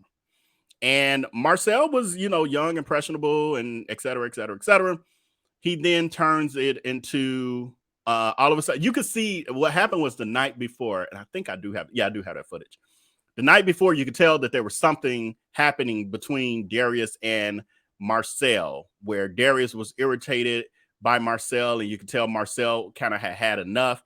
Marcel was kind of doing actions on camera that were almost like F this Negro kind of thing, like doing stuff in front of the camera. I can't remember the particulars in this moment because I'm going way too long for this live. But anyway, so the next thing we know, Darius Crooks is on camera rolling dough for them biscuits, talking about how he has let Marcel go. Now, first he says it's a private situation. You know, he can't talk about his employees, privacy and all these other things. So I was like, yeah, he effed up. Then people was like, you messed this up. You did something to him, all of that. And so he's saying it. So now he like, I got to do damage control. So then he hops on his Instagram live the next morning, laying in bed doing girl talk with Larry Reed Lie, and they on there cackling. And Larry Reed is acting like he's just asking him Darius questions in general, you know, like girl talk, and mentions somehow the employees comes up, and he's like, "Oh, I fired my sous chef or whatever." And he's like, "Oh man, you fire more people than blah blah blah," all this stuff. And so then that's Darius's lead in. I'm like, they didn't script this out. This is like Mean Girls. I'm like watching an episode of Mean Girls. I'm watching them read the script. I'm like, they talked about this before. But the hags, they don't see through that. And so he gets on there and then starts to slowly drag Marcel, and talk about like he did some egregious things. He never really, I don't think he ever got into specifics with it, but he definitely made it as if Marcel was a bad person or had done things that just he had to fire him, like they were unethical. That, yeah. And I think he even used those words. Now it's slowly coming back to me. So we have that. Now, keep in mind, everyone we've gone through, especially like when we talk about the Marcel and stuff, these are people without platforms. These are everyday people who just happen to work with an influencer predator because they think that they can somehow benefit from it. Like Corey. But yeah, Corey. Like Corey. Then we have Q. Q was Darius's former cook in this past summer, whatever, last summer. Q left. Yeah, some of y'all know. Q left in I don't know when y'all shit. I don't follow him like that. Like if I don't have notes in my research. But Q left probably around the holiday season or something like that. All of a sudden, Darius Crooks, the predator, the stunt queen, the sissy, is saying that he has left. He's let go of Q. Now he had what's the other guy's name? Ramon? Yeah, I think it's Ramon and Q. Ramon has remained with him. He lets go of Q. He never quite says why. Q has a family, you know, wife and grandkids and all this other stuff. But Q was didn't back down to Darius and would drag Darius and kind of, you know, call him out. And he said some stuff on camera that would give up Darius's tea too. And so I could see why. So Darius claims after the fact that the only reason Q lasted as long as he did was because of Crystal, who is Darius's Crook's primary hag. She sits on the throne next to him. She is head D-hag in charge. And so he says that she's the one who basically had Q being able to hang on as long as he has. Now, what Darius also does, because he's a predator, and this is what predators do, pay attention. Predators always hire or bring in people in the fold who need them or have something that they can hold against or over their head if they are ever let go of. Or the relationship ends. When Darius and I knew each other, he hadn't developed that model yet, because otherwise he would have never, we would have never been friends and all of the other stuff, because I'm not the person that you just got a bunch of stuff you can hold over me. So what he does with his employees and with his chefs, like the job ad that he had out a few months ago for this new group that he has, is that he was welcoming those with criminal records. And I was like, this is funny. Not saying that no one should have second chances. That's not the angle I'm coming from at all. I truly, truly, truly believe that everyone should deserve, second and even up to a third chance. And so I'm down with that. But when it comes to a predator, they use people like that because they can always hold something over their head. Why would I have an NDA with you, non-disclosure, because I'm a predator and all of that, and I don't want you to reveal my scams if we part ways? Why would I do that with you that you can still break secretly in some ways when I can find out your deepest, darkest secrets, your criminal record, et cetera, et cetera, et cetera. And he's going to befriend them and make it more friendly as he's collecting this data. But then when they fall out or something happen, then it's like, remember, I'm going to tell about that, what happened when you were 16 years old, or, you know, what you was just in prison for. Meanwhile, he's got the hags falling in love with these people. Ooh, cue this and cue that. But as soon as Darius, or Marcel this, and Master that, and Christy this, and Christy that. And so, but when he falls out with them, that hateful bitch, I never liked her no way. He looked greasy anyway. He's he's a broke anyway. Like, it's a cult. Whoever he falls out with, they fall out with. It's crazy. So anyway, and we're moving quickly. We've got 2 more, and then I'm letting y'all go for real. Then we got the food photographer. Why did I forget? I forgot. I meant to look up her name because for some reason it was kind of Melanie. Is it Melanie? It's something. I wish if y'all know it, let me know. But anyway, his food photographer, who he has worked with for somewhere around 5 years or so, they recently parted ways. I was on a trip when this went down. I don't know, y'all. I travel so much. He says I'm broken, everything else, and miserable because I couldn't ride his coattails. Meanwhile, I travel so much I can't even remember the last places I've been to. But anyway, I was on the trip coming back from somewhere. I can't remember where that was. Somebody let me know where I was. What was that? I remember the airport. I just can't remember. Were we in the country? We were in the country. Oh, that was a cruise. We were out the country. That was a cruise. I went to where'd I go? Somewhere. But anyway, I was on a cruise, coming back from the cruise, and this is when it was hitting the fan that he had fallen out with his food photographer, who everyone knew it was coming because she was one of the people cackling online when the Andrew Caldwell thing happened with Darius. Y'all, I did a video on there. I'm gonna repost some of that stuff and clip them down and all that for TikTok. So anyway, he was on there.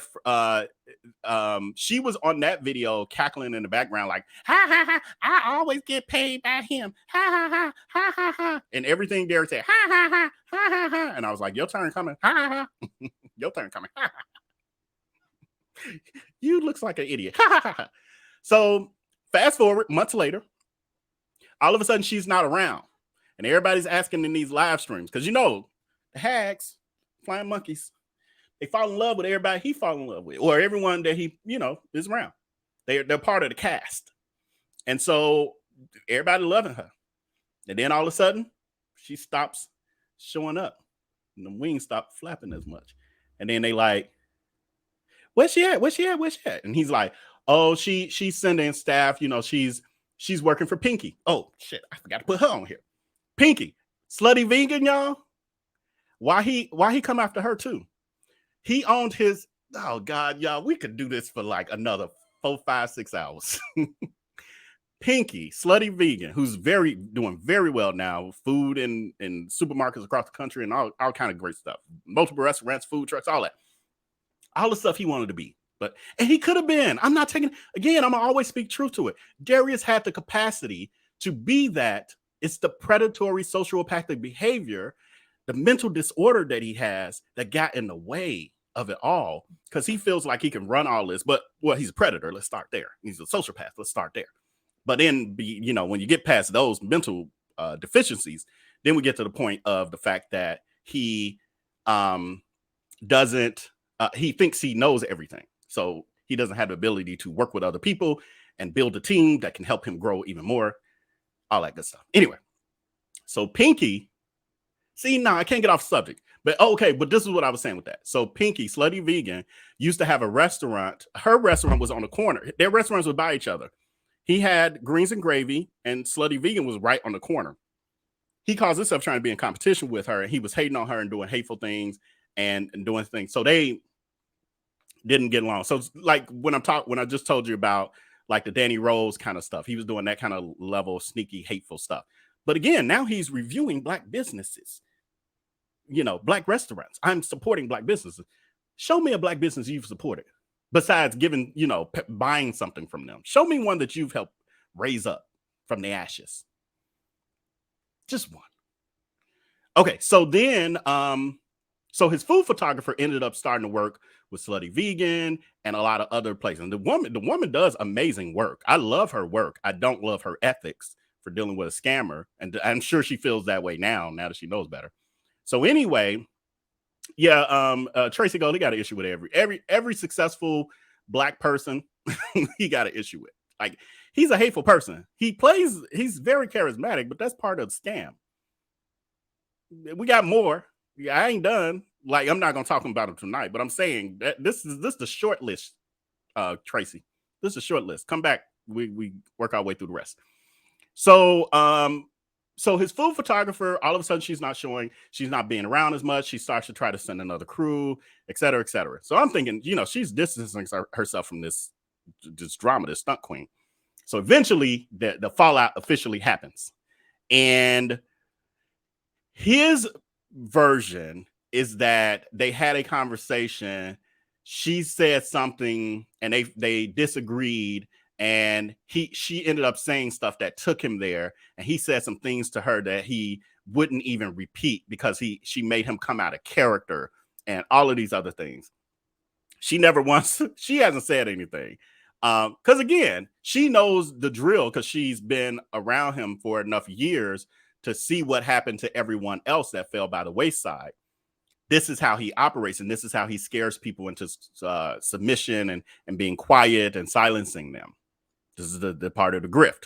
I can grift more when there's less people talking about me or no people talking about me. And so they try to threaten people and dox them and all this other stuff to make them be quiet.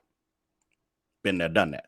Anyway, so the only thing I've seen from her is that people, okay, so then Darius, because again, we talked about him, the vampire, he tries to steal people's gifts and all of that. And so whatever stuff he's learned from her over the years, he's now trying to be his own food photographer. Like on top of all this other stuff. And they think that he can't be a scammer. How's he running all of these various businesses and physically doing all of the work? He was just one of the posts I just read to y'all. He's packing boxes. How the hell you packing boxes and you're your food photographer and you your accountant and you're your traveling dining with diarrhea and doing your YouTube videos and your TikToks and all this other. How you doing all that? Anyway, so somebody sent him his amateur work, and she just ended up chuckling like, "Child, what?" It was funny. Okay, so then, and again, moving faster. Lastly, for tonight at least, Chef Carmen. I'm not sure how many of you are familiar with her. Honestly, I did not even know about her until Darius Crooks. And he'll be happy to hear it because he's gonna feel like he puts everybody on or whatever. But she was a loyal friend of his. And so when he was going through all of the public heat with Black Enterprise and Forbes magazine and Fox 5 Atlanta and Southern Grit and the Shade Room, and I mean it was everywhere. Yeah, and all the YouTubers talking about it and everything. He's just being drug to filth. And his brand became trash, as he said in that video that I just played for y'all. Carmen had his back. She's another chef influencer, cook influencer. And she had his back. Well, fast forward. She starts to have her own drama because she's also alleged, because I don't know her like that. I know Darius is a scammer. I know that personally.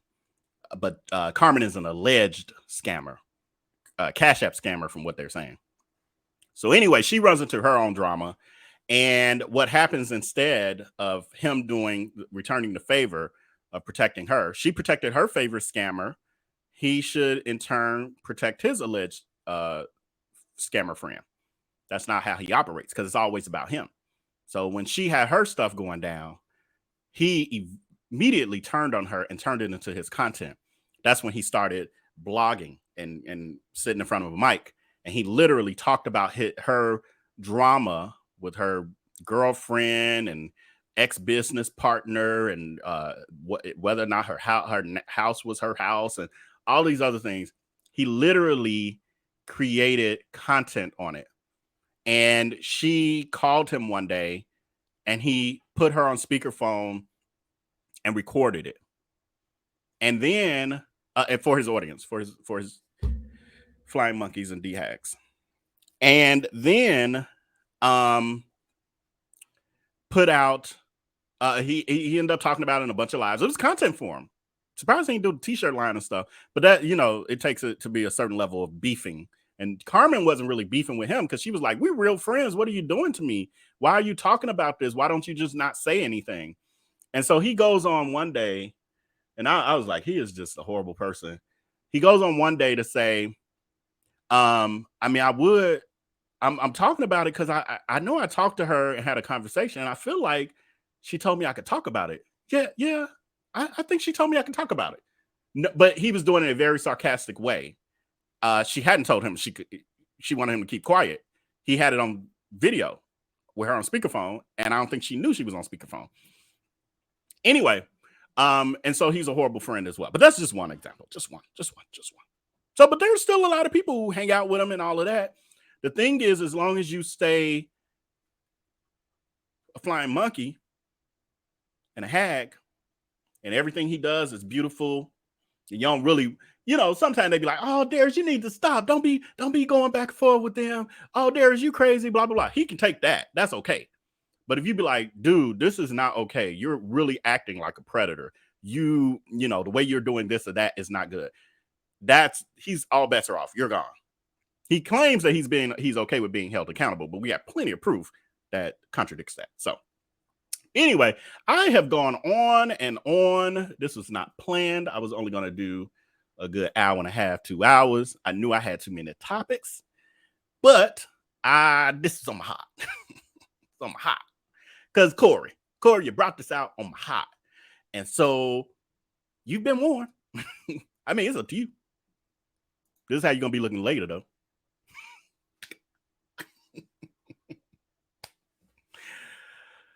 We'll see you. And I'll be adding you to the roll. You'll be the next bullet point. Corey the bartender. All right, real quickly. I ain't gonna be able to really do the comments because we got like 30 something of them.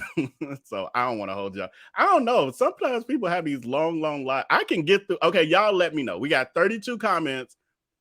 I'm okay because hey, like Darius, I ain't got nothing to lose. I am a full-time influencer. Like I can decide when I want to get up in the morning.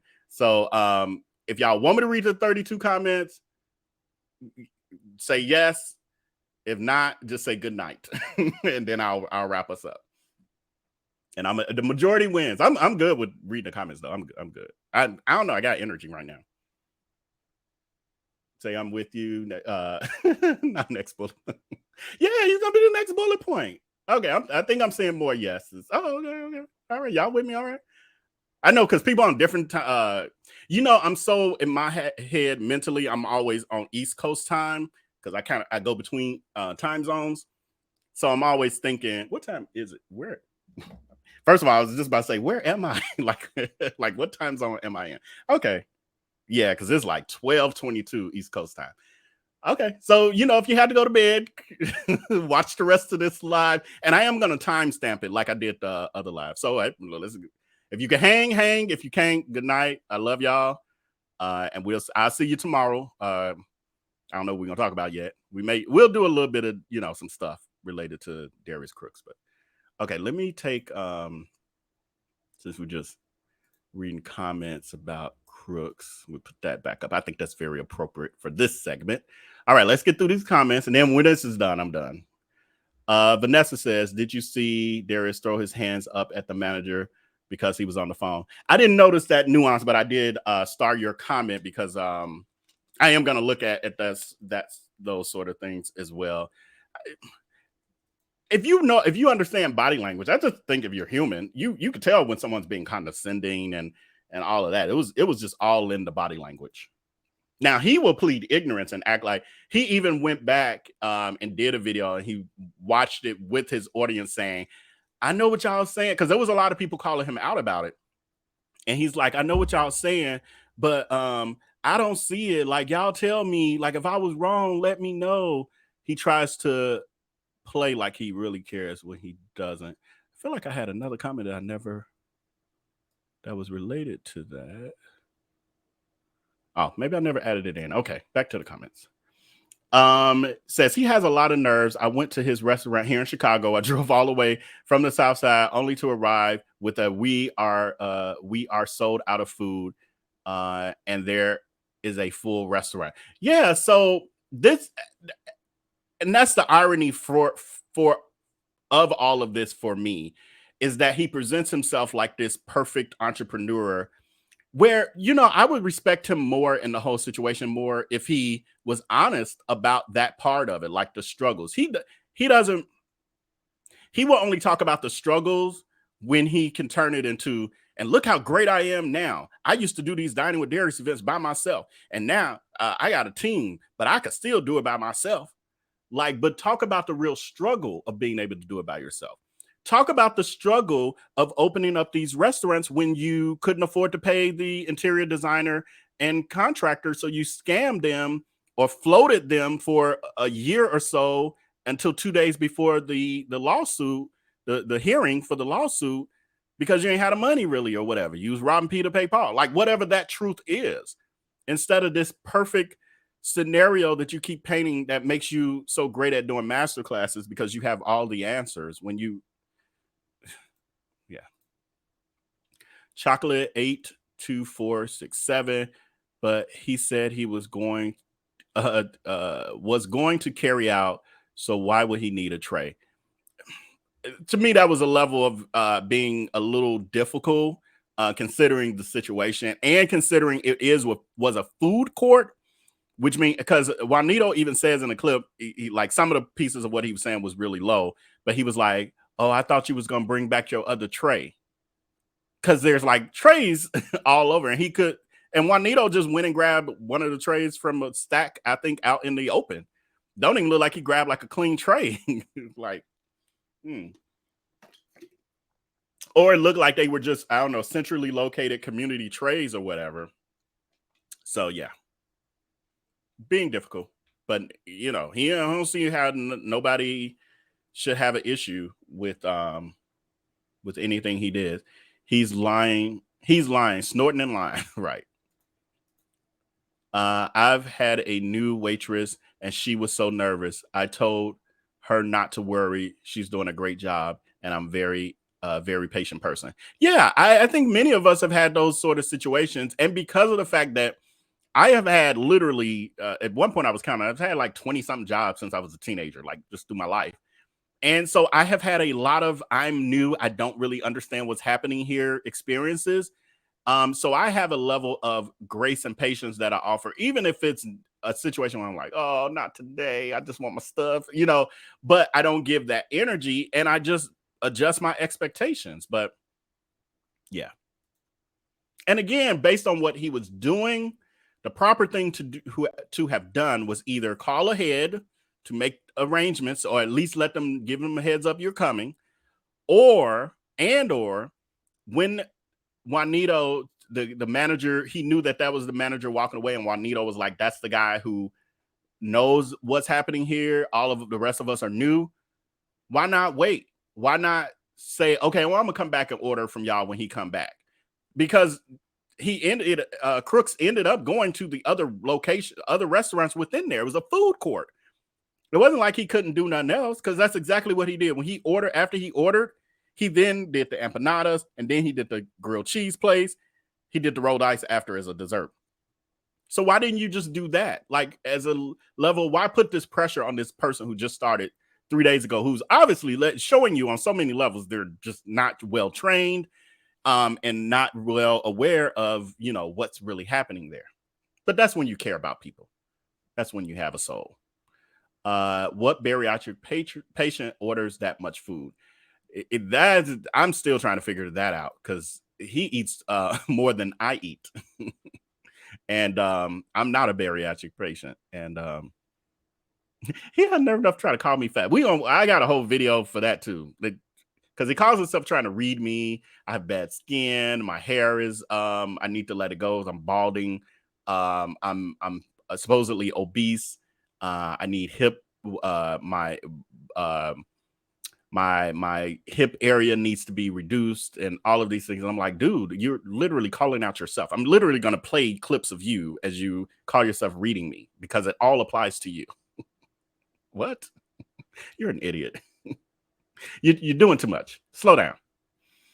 Nicole Driver says, why this fool acting like he doesn't know what the hell comes with his order? I roll. And I start this because Darius has always been like that. He's always ordered like that.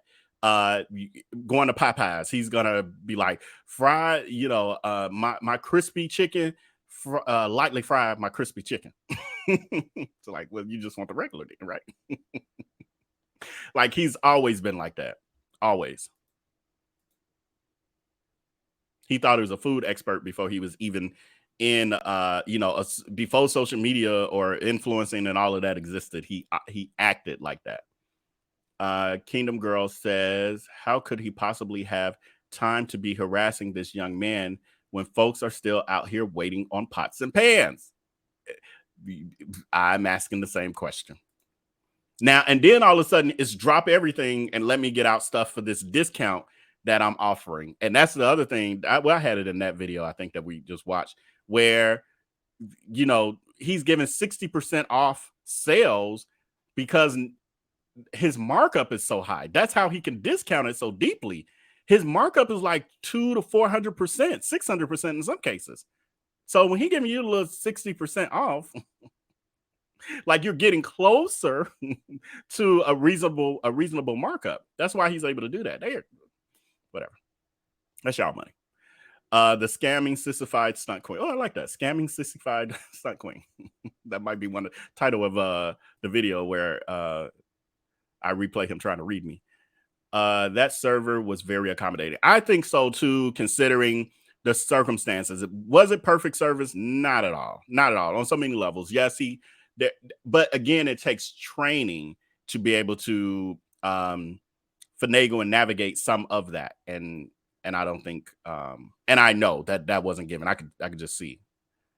Donna Hammond, look at him looking back and snide, rude dummy. Yeah, when he's kept looking back at the camera, and he's like, he tried to explain that away, saying that it was just like Oprah. He's like, I watch people like Oprah, when they do interviews, when they're out on location, and she'll turn around and talk to the camera and blah blah blah. But she's not being condescending and repeating things that are belittling of the person who she's interacting with. That's the difference. Ain't no way he had bariatric surgery. Like I said, I don't know what it was. I mean, he looked like he was in pain the next day, but he could have had a rough night with those boys he paid for. I don't know, but it was hard for him. Seemed like it was hard for him to walk, and he had a hard time sitting down. But I didn't think about it, but maybe that was what it was. Maybe it wasn't a surgery. Well, maybe it felt like a surgery. Ooh, rough night. He did say, tops to the front of the line. Anyway, Donna says he blocked me a while ago. Yeah, well, join the club. He blocked me. He blocked me a decade ago. It doesn't stop my work here. There's so many resources I have.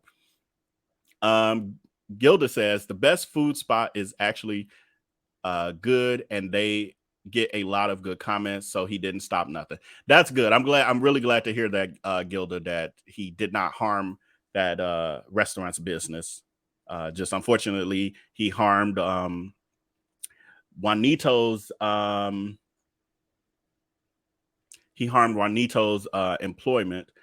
Felicia is saying, I don't even know him and he's coming off condescending to me. Yeah, I feel like anyone who's not blinded by being in love with him could see that.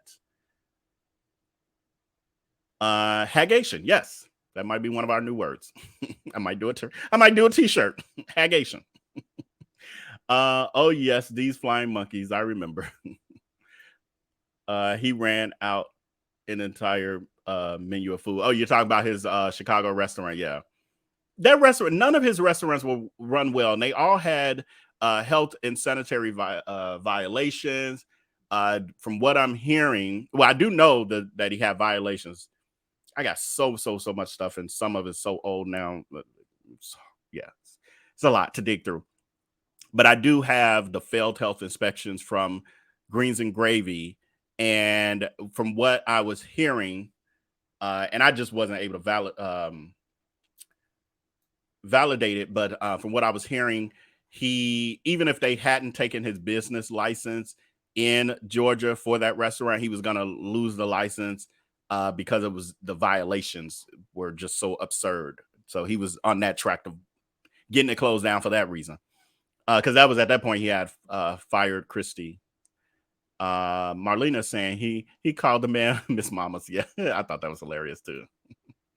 Why did he even mention that he owned a restaurant? Shaking my head. Well, because he's, you know, everyone's not going to know the history of the restaurants. It's just it's supposed to sound prestigious. Like, oh yeah, I used to be a restaurateur myself. And, you know, I'm successful with, you know, millions of followers. And so I'm going to come here and grace you with my presence. Like, he leaves out a lot of pieces. Like, but yeah, and I also had national attention for being a known scammer and predator. Says Juanito did his homework, honey. Right. that read he did, it was like, oh yeah, clearly he's caught up quickly. He's definitely fools people, because I used to watch and wonder myself, why are they picking on this nice guy? Until I saw Vel, I never knew. Yeah, and that's honestly part of the reason why I continue to do the work that I do, because as I say, there are still many people who follow him, but they don't follow him like that. They not part of the hags, flying monkeys. They're followers. They're just regular followers who don't know what happens on the IG lives, you know, throughout the day, and where he really clowns, and they're not following him on Facebook like that. They're watching the videos maybe on TikTok or something, and they think, you know, he's charismatic. You know, this unhealthy food is tempting, and that's all they see. Delusional beehive sums it up. Juanito got me over here in tears. Thank you for that, Diamond Hard. OMM means on my mama, because I didn't know. I'm old. Kim Rose says, if you can stand up and say anything, his fans, if you stand up and say anything, his fans who will harass you, they still harassing me. You know, feel free to send me any screenshots of you know, messages with names. I don't mind showing them. He made t-shirts and discount codes on Andrew. Yeah, the Andrew Caldwell. I forgot about that. Yep. What's the order number or something? Yeah, he gets into it with someone, and again, his way to pay them back, or pay us back, I guess, is by scamming his followers to get the hags to buy more stuff from him. They so don't see it. You just spent hundreds of dollars on him, and I'm supposed to be hurt. What they do that at? What they do that at? Stupid is as stupid does, right? He is scamming his own minions. Absolutely. Well, his minions is his scam. That's the grift. He needs that base. That's his only base. That's his only source of income or revenue. And that's why he creates this drama, because it drums them up again to repurchase or buy something they had on their list or whatever to buy, all of that. Like the whole adult toy line is meant for those hags who yearn for him, because now it's a way for them to feel intimate with him. It's a very psychological, parasocial. It's fascinating to me. It's fascinating. Darius is so uncouth. Yes, absolutely. Oh my God, I love it. Fake graphs. Yes, always. His timeline is flooded with fake graphs. Dang, a history of getting fired and evicted. He needs to sit his butt down somewhere. Yeah. Oh, there's so much more to that. Deborah is saying he's really in denial and insecure. He needs attention no matter how he gets it. Yes. If enough people drop him, he'll be lost. Yes. He'd be rich if he were honest. Yes. What a waste. Summed it up perfectly. Vel, I would love for you to be a fly on the wall anonymously for the masterclass. Honestly, I would love to. Yeah, I would. Don't be surprised if you get a cash out from me to see what's going on. I don't know when it was or if it's past, but it'll be another one. Anytime he has this level of a beef, he does that. That's the part of the grift. So if you do that, then I will definitely secure a spot until next time. Marianne Coker, I was going to say he is making those numbers up. I don't believe he makes that kind of money. Yeah, I do believe he makes money on them for sure, but it's inflated because you let him tell it. He sold out his 2023 Dining with Darius, Dining with Diarrhea cooking events. He sold out. That's what he said. I made $2 million in 1 day or 2 days or whatever he said. I'm sold out. They're sold out. All these cities are sold out. And then we make it to 2023. So a whole year later, we make it to 2023. And he's constantly, well, now he's fake canceling, like secretly canceling these dining events because he didn't sell enough seats. You know, we did a video on that. That was our first Inventing Darius Crooks video for this new series, where he's canceling events because he's not selling, hadn't sold enough seats when you supposedly sold out all these cities last year. Like, it's a whole thing. It's a whole grift. But it's that supply and demand. Because if I'm telling you, like, ooh, we almost out of tickets. You guys are, y'all love me so much. Oh my God, y'all buying these tickets like crazy. Then there's people like, ooh, I was gonna wait till next week, but I need to buy it now because I ain't gonna be able to give me a seat. That's supply and demand. Yeah. He creates the hysteria. Then he starts faking screenshots to sow his profits. Yes. Yep.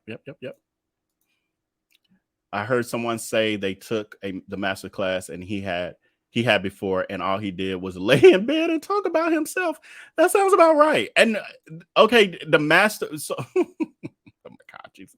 I would be highly pissed if I pay. I don't know what he'd be charging. I don't know if it's always 70.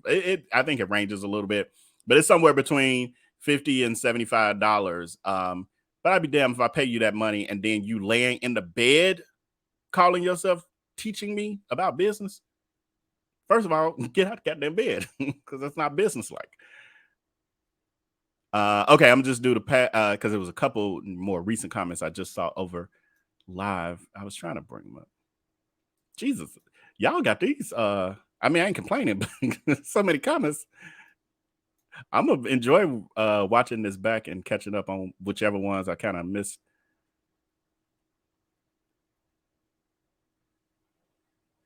That was one. If you ever had a job you were once new.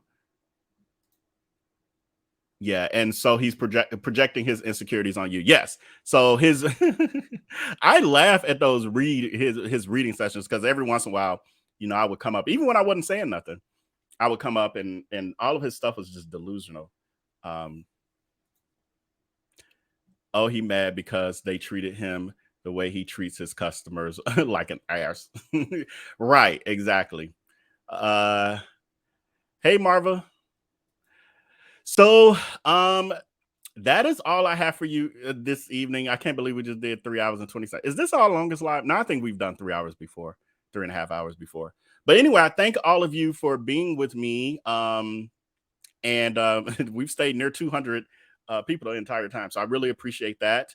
And definitely click the link above, the one that's pinned in the top in the comments, because that's my link tree that you can find me on all social media platforms. So anywhere you can follow me, even if if you have accounts on those platforms and you don't really even use them, just still follow me on them. That helps.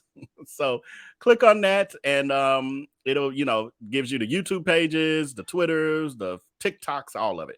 Anywhere you can find me on social media, it's there. Oh, Precious, I thought you was gone. I thought you was asleep.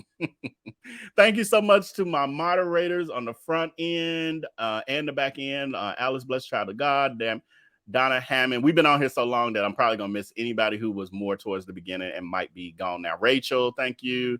Marianne Coker. And I think Trikesha was in here too. Yeah, Trikesha was in here tonight.